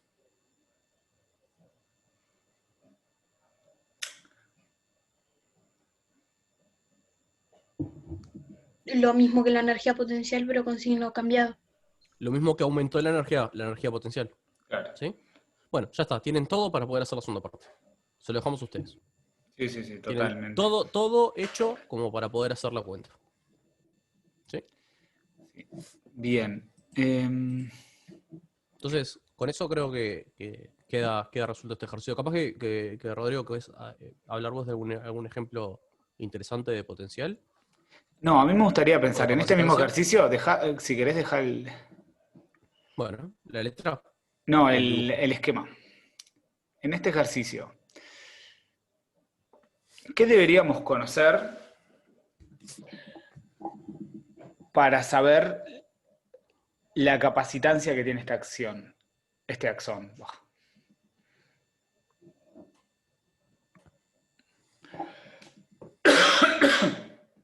El epsilon del medio, en el El que epsilon estamos. del medio, sí. ¿Y cuál sería el medio en este caso?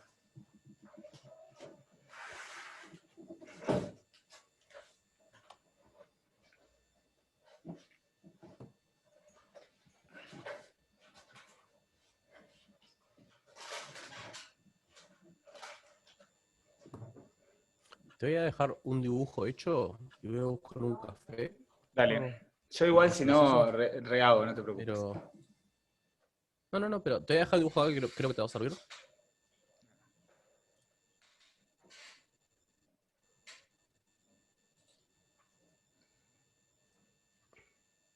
¿Eso te sirve?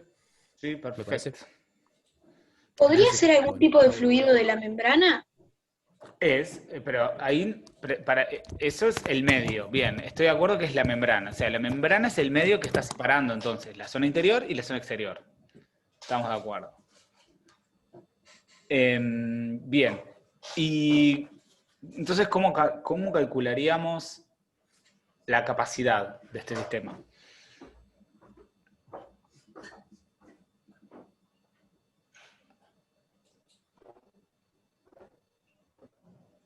No, a ver si se acuerdan. La carga por la diferencia de potencial. O la ecuación que incluía el epsilon, me estás hablando. ¿Cómo me dijiste la carga? ¿Cómo me dijiste? Perdón. Que no Para escuché. definir capacidad, tipo, teníamos dos ecuaciones. La que definía más o menos la constante de capacidad, creo que se le llamaba, que era epsilon por área por la distancia, y la otra que teníamos de Q sobre... Epsilon por área sobre distancia. Eso, ahí va, eso es lo que quería discutir con ustedes. Bien, esa ecuación vale si tenemos placas que son paralelas, si nuestro capacitor está hecho de placas paralelas, porque ahí hicimos, esa ecuación surge de considerar cómo es el campo eléctrico constante, que teníamos un campo uniforme entre las dos placas, que valía, ¿se acuerdan? Sigma dividido epsilon 0 en el interior, y con ese cálculo, y sabemos que en un campo uniforme podemos relacionar la variación de potencial con el campo y la distancia, y ahí llegamos a nuestra expresión.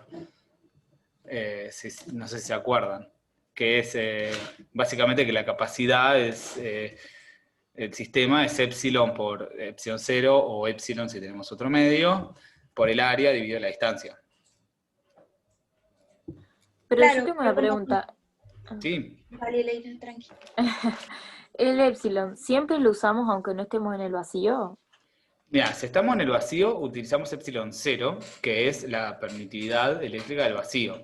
Entonces, en el ejercicio, bueno, salvo que les digamos otra cosa, consideramos que el capacitor está, o que la configuración de placas paralelas está rodeada o encerrada por vacío. En Bien. este caso consideramos el vacío y utilizamos epsilon 0. Ahora, si yo les digo que es un medio con una constante eléctrica de tanto, ahí ya saben que en vez de Claro, porque tener viste epsilon que 0, sí. Sofía dijo que acá estaríamos en un medio de fluido, algo así. En este caso, ¿se considera o no el epsilon 0? Bueno, en este caso, depende del problema. Para calcularlo realísticamente tendríamos que considerar la constante eléctrica del medio, que es aproximadamente 8 en el caso del axón. Bien. Entonces, eso estoy de acuerdo que es un factor que importa.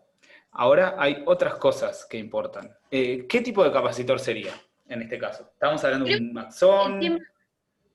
Creo que el tema acá es que no es un capacitor de placas paralelas, sino uno de cilindro. Es un cilindro metido dentro de otro cilindro.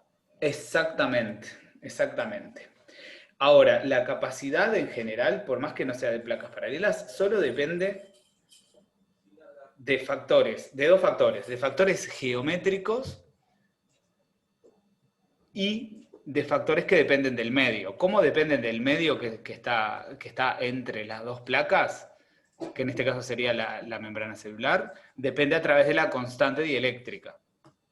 ¿Sí? Entonces acá ya te habla de cuál es el medio.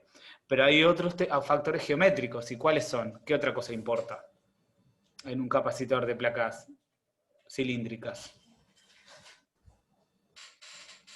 ¿El área El área del cilindro en este caso? El área del cilindro pesa, sí. Más bien hay un factor del área que importa en particular.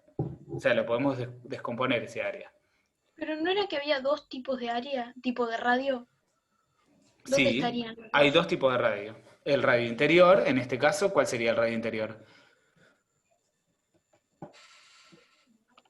Que de hecho, con esto que les estoy diciendo, van a calcular, vamos a resolver otro ejercicio. Ya, El radio es 0,1 dividido 2.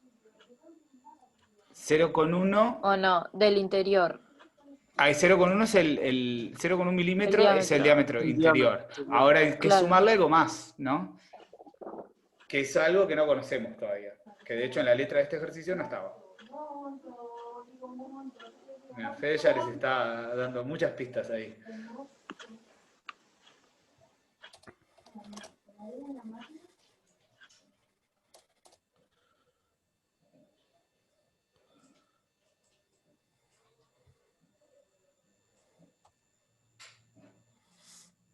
El 0,05 entonces es el radio interior.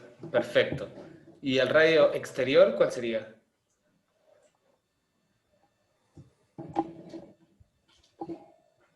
¿Alguien que se la juegue?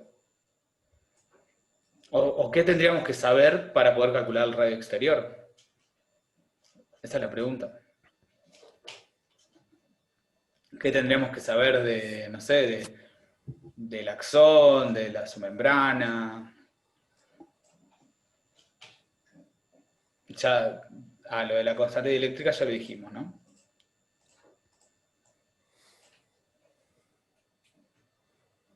¿Nadie? ¿Nadie se anima? ¿Cuál es el radio exterior en todo esto? Sí.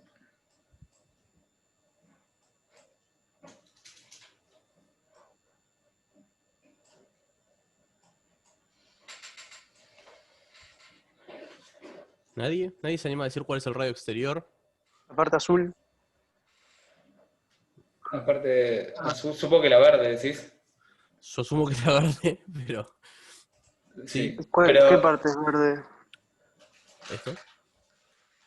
Perdón, porque yo tengo una aplicación que me quita la luz azul de la computadora, entonces se me distorsiona todo.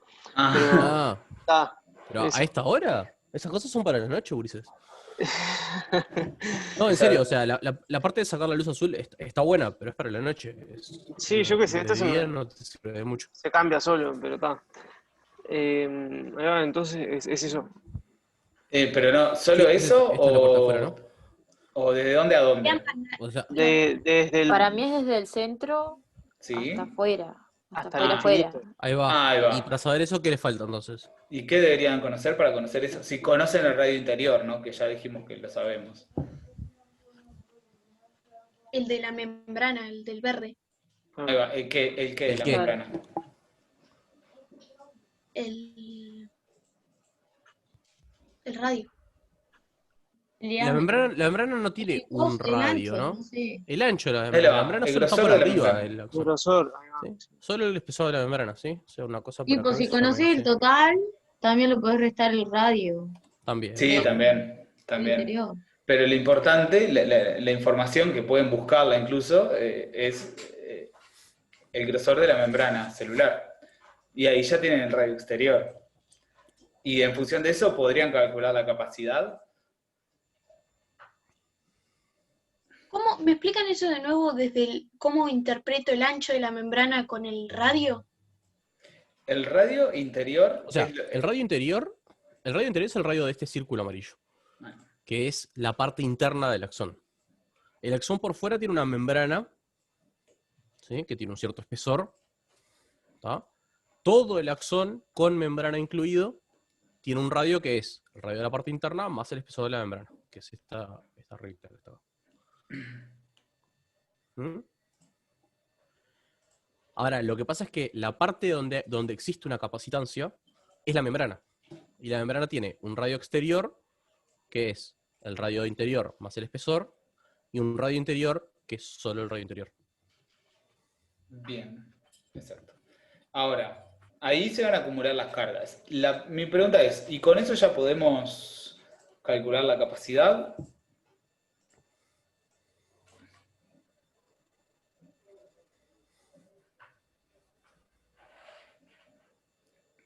O quizá más específicamente, ¿la capacidad dependerá del largo del axón o no?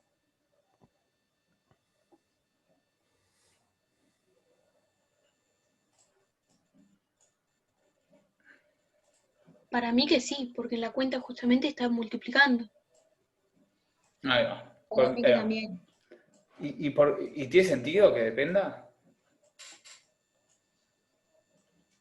O sea, ¿cómo explicarían fenomenológicamente que depende del largo? ¿Qué quiere decir eso? Esa sería mi pregunta. Y claro, que ponele, mientras más largo sea el axón, más capacidad de carga debe tener. Más capacidad de carga, ¿no? Sí, estoy de acuerdo, porque en sí la capacidad, entonces, fíjense que es la carga por unidad de voltaje que se acumula en el axón. Ahora, si uno establece una diferencia potencial entre el interior y el exterior, una superficie más, o sea, un largo mayor, entonces vas a tener más lugar para poner carga, si se quiere. Y por lo tanto va a ser mayor la capacidad. La cantidad de carga que se acumula por cada voltaje de diferencia potencial que uno establece, va a ser mayor. ¿Tiene sentido? ¿Y si hay más radio, es menor? Si hay más radio, ¿es menor? Bueno, esa es la pregunta. ¿Cuál radio? ¿De qué depende del radio?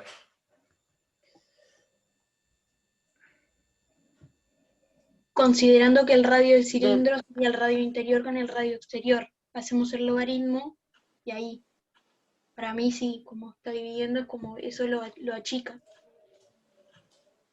Bien, pero ¿el logaritmo de qué es?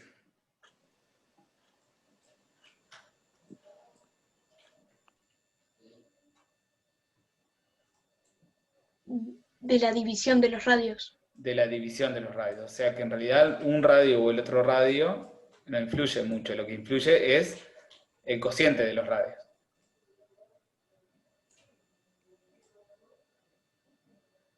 ¿Se ve? O sea que, si vos, ¿qué pasa si, por ejemplo, si el radio exterior es muy, muy grande, tiende a infinito, y el radio interior permanece constante? Lo dejas quieto. ¿A qué se acerca la capacidad?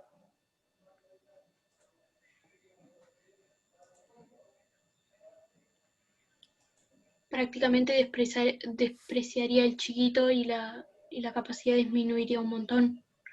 La capacidad disminuiría un montón, estoy de acuerdo. Claro, porque B sobre A sería, o el radio exterior dividido radio interior, tendería a infinito, ¿no? Si el radio exterior tiende a infinito y el otro permanece constante, sucede eso. Y por lo tanto la capacidad tiende a cero. Porque en realidad lo que está pasando es que uno la estás alejando y entonces la energía que se almacena al poner una carga positiva y una negativa, como están muy lejos, no se están viendo, no se están haciendo una tensión para tratar de atraerse, es poca la energía almacenada.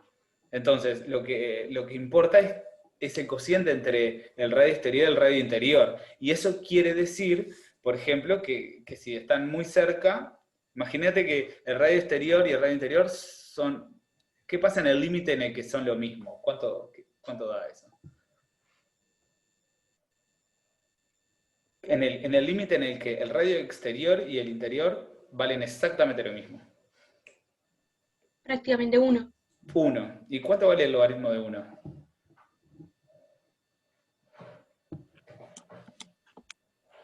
0. Cero. No habría casi. 0. No ¿Y habría entonces capacidad. cuánto vale la capacidad?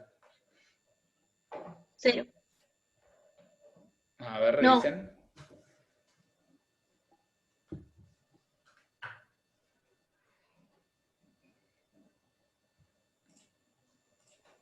¿Cómo queda la ecuación de la capacidad? ¿Cómo es? La capacidad es el largo dividido 2K logaritmo de radio exterior sobre radio interior. No se podría hacer.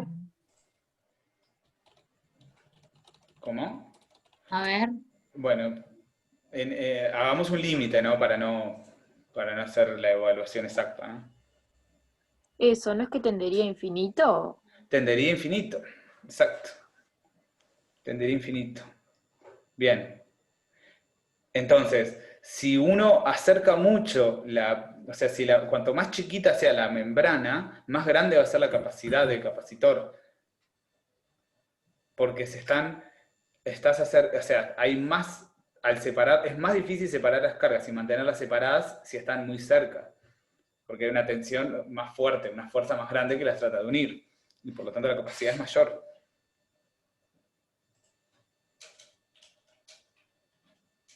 ¿Tiene sentido eso? ¿Les parece?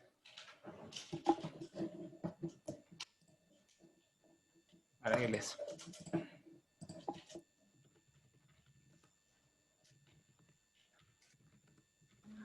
¿Podés repetirlo, esto último que dijiste? Que cuanto más chiquita sea la membrana,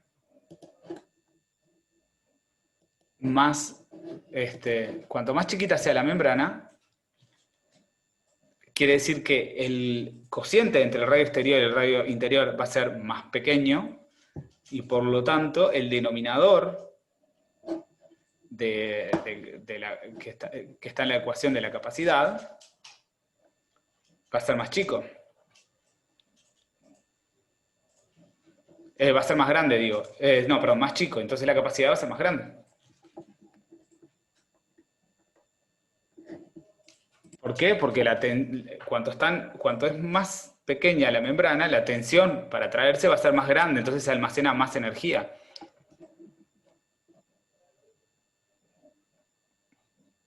Ahí va. Esa era un poco la idea, no sé si es así. Y pasa lo mismo con los capacitores de placas paralelas. Fíjense de qué depende la capacidad de un capacitor de placas paralelas. Les pongo acá las ecuaciones.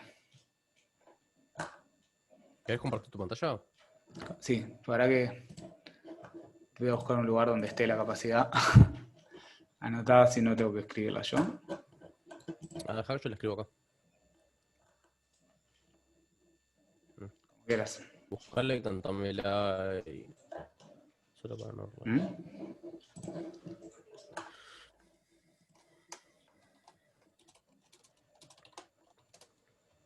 Esto es... con el K siempre me olvido cómo es. Pero tiene que ser epsilon 0. Sí, no sé si podés poner el 2K abajo, o 2pi epsilon 0 arriba, pones un 2K abajo. Es L sobre 2K logaritmo de R Ah, super. pará, estaba poniendo el de placas paralelas. Ah, el de placas paralelas. Es Perdón. epsilon 0 A sobre D. Bueno, Es epsilon 0 A sobre D, exacto. Vamos a poner epsilon porque vamos a dejar Ahí va. que dependa del medio. Ahí va. Bien, ahí eso está indicando varias cosas. Uno, este es el de placas paralelas, que cuanto mayor sea el área, la capacidad es más grande. ¿Sí? ¿Eso se ve? La tensión con el, claro, sí, la tensión con el exterior, Sofía. Claro, y también depende de la separación que haya entre las dos placas. Claro, exacto. O sea, cuanto el área sea más grande, es equivalente a lo que estábamos pensando con el capacitor cilíndrico, con el axón, que cuanto más largo es el axón, más capacidad hay. Bueno, cuanto más grande es el área de las placas paralelas, más capacidad de carga tiene. Entonces, al establecer una diferencia de potencial, se acumula más carga. Claro, y si es y si es grande la distancia entre las dos placas, va a ser menor la capacitancia, ¿no? Va a ser menor. ¿Por qué? Porque separar esas cargas te cuesta menos. Entonces, cuando Claro, mantenerlas lejos, o sea, son cargas de signo opuesto, ¿no? Si están lejos, la fuerza de atracción es más chica, ¿no? claro, sí. ¿Sí? Fede, si querés, es L sobre 2K logaritmo de RB sobre R. Eso es lo que estaba buscando, porque no quería ponerlo mal. Como que dejarían de interactuar a medida que las voy separando. Y sí, si Me están en cuenta. el infinito, infinitamente cerca, Claro. infinitamente lejos, perdón, en ese caso, no siente ninguna fuerza. Eso quiere decir que no hay ninguna energía. No te cuesta nada mantenerlas ahí porque no se van a tender a traer. En cambio, cuanto más cerca estén, o sea, cuanto más chico sea el D, más difícil es mantenerlas. Eso quiere decir que mantenerlas separadas, al mantenerlas separadas así, hay una energía más grande de separación. Y eso es lo que está indicando que el D esté en el denominador en la ecuación, ¿sí? Y lo otro, que bueno, que a mayor epsilon, mayor capacidad también. El del cilíndrico pasa lo mismo. 2pi epsilon o creo que en el teórico había 1 sobre 2K, puesto ¿no? 1 sobre 2K. Es lo mismo, es exactamente lo mismo. ¿Se acuerdan que K es 1 sobre 4pi epsilon? ¿Sí? Yo lo que pasa es que igual está bueno dejarlo con epsilon porque está la K minúscula y la K mayúscula para que no se confunda. La K la constante dieléctrica y la constante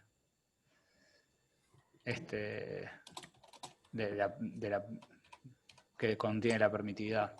Bueno, entonces el capacitante cilíndrico tiene lo mismo. Cuanto mayor es el largo, mayor capacidad de almacenar carga tiene. Tiene sentido, ¿no? Y después el otro elemento del que depende es, en vez de la separación entre los dos planos, es la separación equivalente, que sería la diferencia de los radios, que sería eso, el grosor del capacitor. ¿Se sigue?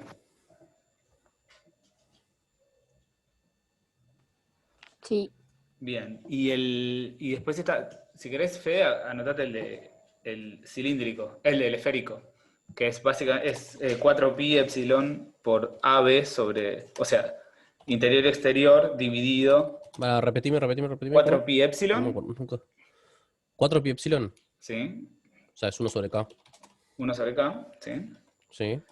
Por el producto de los radios. Sí. Dividido la diferencia de los radios, o sea, exterior menos interior.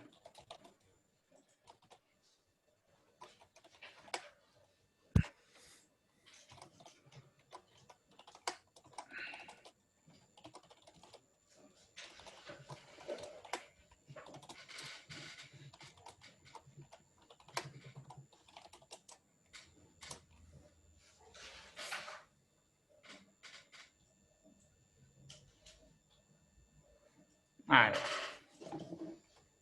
ojo que quedó ahí afuera. Ah, no. Perfecto. O sea, con el capacitor esférico pasa algo similar. Ahora, en realidad, si tenés dos esferas concéntricas, con una con carga positiva y otra con carga negativa, en ese caso, fíjense que la capacidad va a ser más grande cuanto el producto de los radios sean más grandes. ¿Sí? Porque que ese producto de radios sea más grande significa que la superficie de la esfera va a ser más grande y por lo tanto puede almacenar más carga. Sin embargo, entonces crece con el producto de los radios, pero se ve reducida cuando la diferencia de los radios se hace más grande. Si esos radios están muy lejos, la capacidad va a disminuir. Así como si los dos radios de los cilindros están lejos, la capacidad disminuye, o si la separación de placas paralelas es mayor, entonces la capacidad disminuye. Y por el contrario, cuanto más cerca esté una esfera de la otra, es equivalente a decir que en el capacitor de placas paralelas, las dos placas están cada vez más cerca. Y también es equivalente a que el radio exterior y el interior del capacitor cilíndrico sea más pequeño. ¿Ok? O sea, y en ese caso, en el límite en el que el radio exterior y el interior del capacitor esférico son iguales, entonces la capacidad tiende a infinito. ¿Se ve? Sí, a mí me quedó una duda con los Dale. radios de la capacitancia del cilindro. Viste Sí. que es dividido el logaritmo del radio exterior sobre el radio interior. En ese Sí. caso, si el radio interior aumenta, ¿el logaritmo va a disminuir? Si el radio interior aumenta, Sí, se el logaritmo disminuye. el cociente, el otro se mantiene constante, el exterior.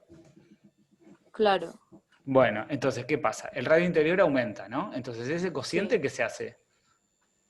Más pequeño. sí, disminuye. Disminuye. Sin embargo, el radio exterior va a seguir siendo mayor al radio interior, ¿no? Claro, O sea que eso va a seguir siendo mayor que 1, ¿sí? sí. O sea, es un valor positivo, pero más pequeño, y por lo tanto la capacidad aumenta. ¿Se sigue? Bien, sí, ahora sí. Bien, entonces, más o menos se entiende la lógica detrás de las ecuaciones. Estas ecuaciones, la ecuación del capacitor cilíndrico y el esférico, no realizamos el cálculo así como lo realizamos para las placas paralelas, simplemente porque lleva un proceso de integración, porque el campo eléctrico, si bien tiene... bueno, no es constante en los interiores. En un cilindro infinito es constante en módulo. Es constante en módulo, pero no en dirección. Exacto. Pero no en dirección. ¿Se ve? Lo mismo pasa entre las dos esferas. Entonces, uno no puede simplemente relacionar el campo eléctrico con el voltaje y la distancia, como seguramente hicieron en el teórico, que hicieron que E es B por D, por ejemplo. Pará, ¿en las dos esferas te queda constante?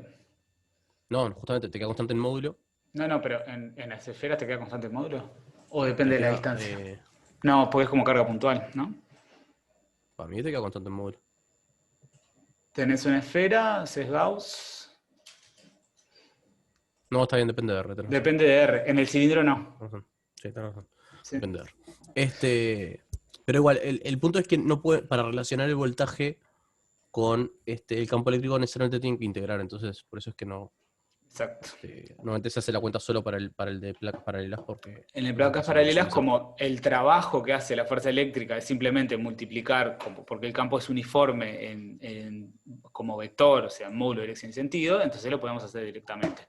Para calcular el trabajo que hay que hacer para llevar una carga por ejemplo, de la parte interior a la parte exterior del cilindro, o sea, del radio interior al radio exterior, es más complicado. Por eso les dimos las expresiones. Ustedes lo pueden consultar cuando quieran las expresiones, no se la tienen que acordar de memoria. Ni ahí. Bien, entonces con esto que vimos, de hecho pueden hacer, con este razonamiento que hicimos luego del ejercicio del axón, ya pueden hacer el ejercicio, ya les digo cómo se dice. Creo que es el 9. El 9, claro. El 9 lo pones. Bueno, y el 8 en realidad van a ver que está muy relacionado con esto que estamos viendo. ¿Tá? Entonces, así recapitulando, tal, el ejercicio 1 lo hemos hecho en clase, ¿no? El ejercicio 2 lo tienen que, es para hacer numérico y después, si no, nosotros le damos una solución. Igual habían pedido si podíamos hacerlo numérico, creo que Ana Clara iba a subir un video haciendo numérico. Ahí va. La idea con estos ejercicios es que ustedes vayan agarrando un poco de práctica con hacer algunas cuentas numéricas, hacer algunas cuentas con computadora. Y eso es porque van a ver que eventualmente van a precisar usar MATLAB o Scilab o algo de todo eso en el área que sea que estén, van a precisar usarlo. Entonces, nuestra idea es que vayan aprendiendo, aunque sea graficando algunas cositas. ¿Sí? Sí. Y de paso pueden visualizar algunas de las cosas que nosotros les explicamos, que capaz que son más difíciles de ver, pueden verlas si hacen la gráfica. Totalmente. El 3 lo hicimos. Estas herramientas El son 4, muy útiles. el 4 es muy parecido a uno del 1.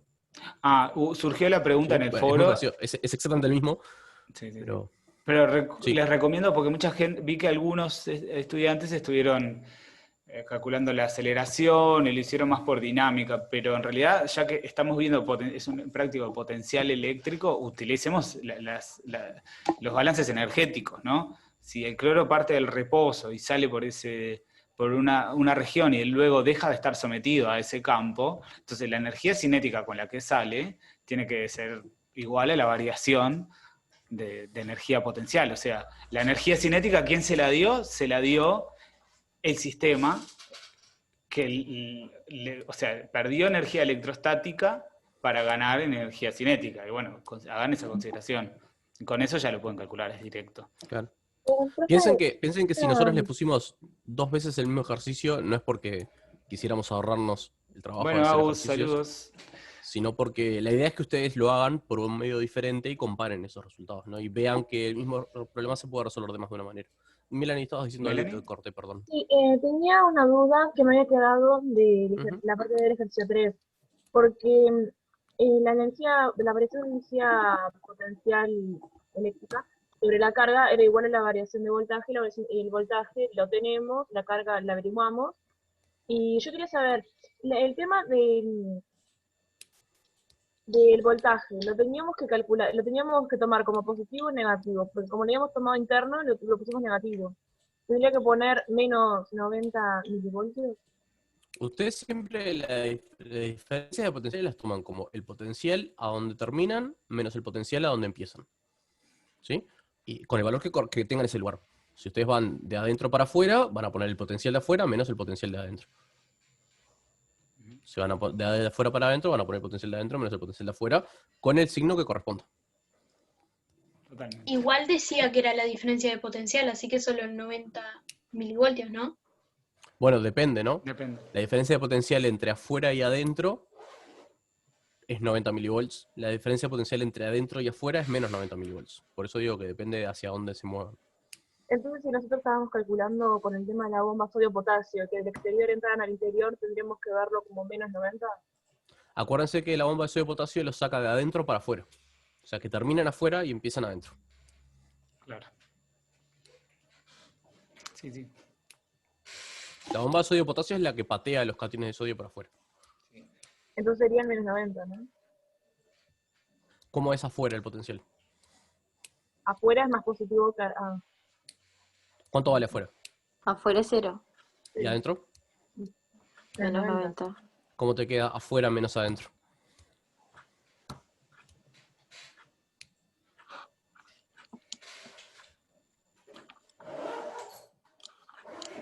Cuando haces el delta, ¿cómo queda el potencial de afuera menos el potencial de adentro? ¿Positivo? Uh-huh. Porque 0 menos 90 sería 90. Claro. Exacto. Está.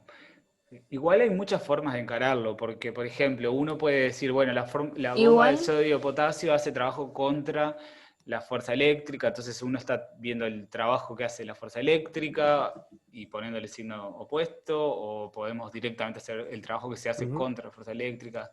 Hay muchas formas de visualizarlo que dan todos el mismo resultado.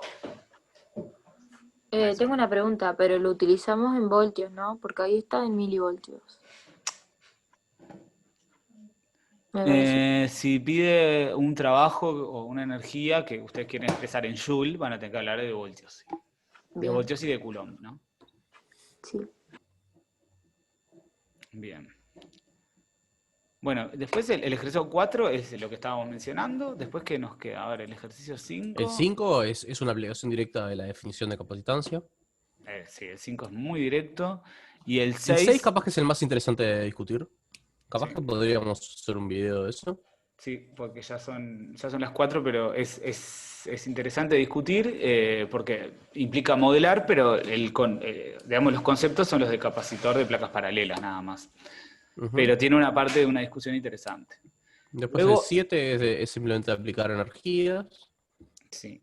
Acuérdense en ese Y el caso, 8 capacitancia. Eso capaz que se los podemos dejar para que lo hagan ustedes. acuérdense que ahí en la configuración, como tienen 4, en realidad tienen 4 partículas, o sea, tienen 2 protones y 2 electrones, van a tener que hacer la configuración que considere a todo, ¿no? O sea, la energía entre, por ejemplo, entre un protón y otro protón, con la de un protón y un electrón, y luego con la de el mismo protón y el segundo electrón. Luego, cuando van al segundo protón, bueno, ya entre ese protón y otro protón ya la tienen calculada. Así que hace el protón con el electrón y después el protón con el otro electrón.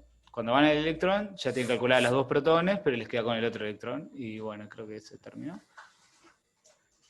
Y está. O sea, todas las combinaciones posibles, pero sin contar 2 veces. Y suman todo. Y después es directo. Luego, el de potencial en células humanas, van a ver que con lo que estuvimos discutiendo hoy, creo que ya lo pueden hacer.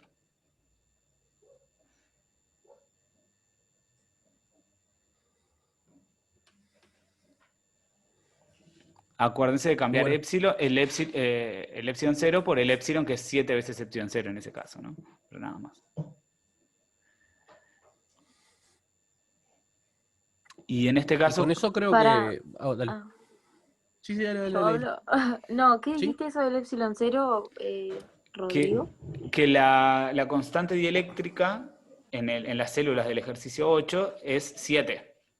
Ah, La bien. permitida entonces, la permitida eléctrica, en vez de ser epsilon 0, es 7 epsilon 0. Entonces, en las Ah, ecuaciones, siempre que bien. dice epsilon, tienen que poner 7 veces epsilon 0. Dale. Y vieron que la parte C les pide que supongan que la célula es esférica en este caso. Así que van a tener que calcular un poco, ver qué está pasando ahí. Perdón una pregunta re burra, pero, o sea, ¿cómo nos damos cuenta de los valores que nos da la capacitancia si es un número acorde o es re golazo?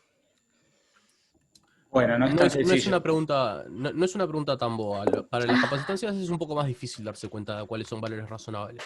Sí. ¿Ah? Si les sirve de algo, los valores razonables, lo digo con así porque tiene muchas comillas alrededor, pero los valores razonables de capacitancias andan en general en el entorno de los milifaradios a los picofaradios. O sea, de 10 a la menos 3 faradios a 10 a la menos 12 faradios. Sí. De hecho, en aplicaciones tecnológicas, los capacitores que uno tiene son, para electrónica, son picofaradios o nanofaradios a reventar. Para el circuito de potencia, estamos hablando de microfaradios o milifaradios. Y después, potencia a potencia, sí pueden llegar a tener de un faradio, pero cosas de tipo del orden de son un grandes faradio así. son tipo industriales. Son industriales. Sí. De hecho, tenemos... O sea, que piensen algo de ese orden. Piensen algo del orden de entre 10 a la menos 3 y 10 a la menos 12. No significa que tenga que ser exactamente ese rango, pero por ahí. Sí. Y aparte, generalmente en sistemas biológicos lo van a calcular la capacidad por unidad de superficie o cosas así, porque en realidad tienen superficies variables. Ese es el tema. Pero bueno. ¿Cómo era tipo para encarar el 7 que decían? Bien, el 7 más les pide la energía electrostática de una configuración. Ahora, la energía electrostática de una configuración sería, por definición, si quieren, es el trabajo necesario para traer todas las cargas del infinito y ponerlas ahí, una por una. ¿Tá? Pero eso lo pueden calcular tomando pares. Ustedes ya saben cómo calcular la energía electrostática de un par de cargas puntuales, ¿no? Eso ya lo vimos al principio del tema. Entonces, por ejemplo, si tienen los 2 protones ahí, ustedes saben calcular la energía electrostática si solo estuvieran esos 2 protones. ¿Tá? Pero luego aparece el otro electrón y el otro electrón. Entonces lo que pueden hacer es calcular la energía electrostática del protón 1 entre el protón 1 y el protón 2, como si no estuviera lo demás, y a eso sumarle la del protón 1 y el electrón 1, suponiendo que no está nada más, y a eso sumarle el del protón 1 y el electrón 2, suponiendo que no hay nada más, y luego tienen que sumar las otras combinaciones posibles, o sea, el protón 2 con el electrón 1, y después sumarle la del protón 2 con el electrón 2. Sí. Y luego vamos al Básicamente, electrón y acuérdense que sumamos el electrón 1 y el 2 y ya está. Porque lo acuérdense que demás se nos la repite. energía de una configuración de cargas es la suma de la energía de todos los pares. ¿Sí? Claro. Entonces, si quieren pensarlo de otra manera, ustedes tienen esas 4 cargas, ¿tá? Y se pueden hacer un dibujito, o se lo pueden hacer incluso si tienen cositas a la vuelta. Tienen esas 4 cargas, piensen cuántos pares posibles de cosas tienen. ¿Sí? Asumiendo que A y B es lo mismo que B y A, ¿no? O sea, el par AB es lo mismo que el par BA. Entonces piensen con 4 cosas cuántos pares posibles tienen. ¿Sí? O mejor dicho, tienen 4 objetos, de cuántas maneras pueden elegir 2 de esos objetos. ¿Sí? Por ejemplo, yo tengo mi taza de Artudito, tengo mi celular, tengo mi lápiz y tengo mi botella. ¿Tá? Entonces, ¿de cuántas maneras yo puedo agarrar estas 4 cosas? Bueno, puedo agarrar el lápiz y la botella, o puedo agarrar el lápiz y la taza, o puedo agarrar el lápiz y el celular, o puedo agarrar el celular y la taza, puedo agarrar el celular y la botella, o puedo agarrar la botella y la taza. Esas son todas las maneras. Entonces, ustedes tienen 4 cosas también, 2 protones, 2 electrones. Piensen cuántas maneras tienen de agarrar esos pares, ¿tá? Y su energía potencial es la suma de las energías de todos esos pares. O sea que de cuántas maneras tienen para agarrar pares, tienen que tener esa cantidad de términos en la suma. Sí. Y si La energía potencial de cada par. Exacto. Y si no suman todo con todo y lo dividen entre 2, porque ahí van a contar todo 2 veces. También, sí. Perdón. Porque medio el esquemita me mareaban distancia y eso no lo entendí muy bien todavía. Para las distancias, calcúlenlas usando las coordenadas. ¿Sí? No traten de sacar las distancias del esquema. Lo que pasa es que es muy difícil dibujar un esquema en 3 dimensiones y que esté súper entendible. Yo creo que Ana Clara, que hizo ese dibujo, hizo un muy buen trabajo. Pero hagan las coordenadas y simplemente calculen las distancias, sabiendo dónde están ubicadas y listo. Sí. ¿Sí? Pero es eso, o sea, la energía les va a quedar la suma de las energías de todos los pares individuales. ¿Sí? Como hacían en álgebra lineal, si quieren, para hacer la distancia entre 2, toman las posiciones entre 2, si las restan, tienen el vector que une entre una y las 2, y le hacen el módulo. Y le hacen el módulo. Y ya está. Yo no entendí eso de cómo ver las distancias. Claro, por ejemplo, tenemos el electrón 2 que tiene la posición 1, 1, 1 medio, ¿no? Y el protón 2 que tiene la posición 2, 0, 0, ¿sí? Yo quiero ver la distancia entre el protón 2 y el electrón 2. Entonces, una forma es, si yo resto los 2 vectores, voy a tener un vector que representa, va a tener con signo, pero va a representar la diferencia, el vector que une, que va de una carga a la otra, o del protón al electrón, o del electrón al protón, depende de qué le reste a qué, pero no nos importa eso. Por ejemplo, entonces yo hago el 2, 0, 0, si al 2, 0, 0 le resto el 1, 1, 1 medio, me va a quedar, por ejemplo, 1 menos 1 menos 1 medio, ¿sí? ¿Se siguió esa resta? O sea, resté los vectores, básicamente, que es restar componente por componente. ¿Se siguió hasta ahí? Entonces, ese vector es el vector que une al protón 2 y al electrón 2. Entonces, el módulo de ese vector, que sería, si querés, la raíz de la suma de cada una de las componentes al cuadrado, es la distancia. Ya sé que es tarde, pero ¿le jodería hacerlo en un borrador? Porque te juro que no lo veo al aire. Dale. Piénsenlo y pónganlo en el foro, a ver si a alguien más se les ocurre. Ah, bueno, dale, eso sería bueno. Y pongan un dibujito de qué hicieron y si no, nosotros participamos y lo hacemos. Ahí vamos planteando las dudas Dale. entonces. Bueno, Porque así también tienen la oportunidad de pensarlo entre varios. Digo, porque así como a vos capaz que no te quedó del todo claro, a alguien sí y te puede dar una mano, o a alguien más tampoco le quedó claro, en particular porque ya se fue pila de gente. Entonces, más allá de que esto quede grabado después. dale, hacemos eso, sí, estoy de acuerdo. Dale, igual muchas gracias. Bueno, pero sigan eso, se restan los vectores, o sea, resten para saber el vector que va de un lugar al otro, hacen la diferencia de las posiciones, y con eso hacen el módulo de lo que les da, va a ser la distancia. El módulo del vector resultante.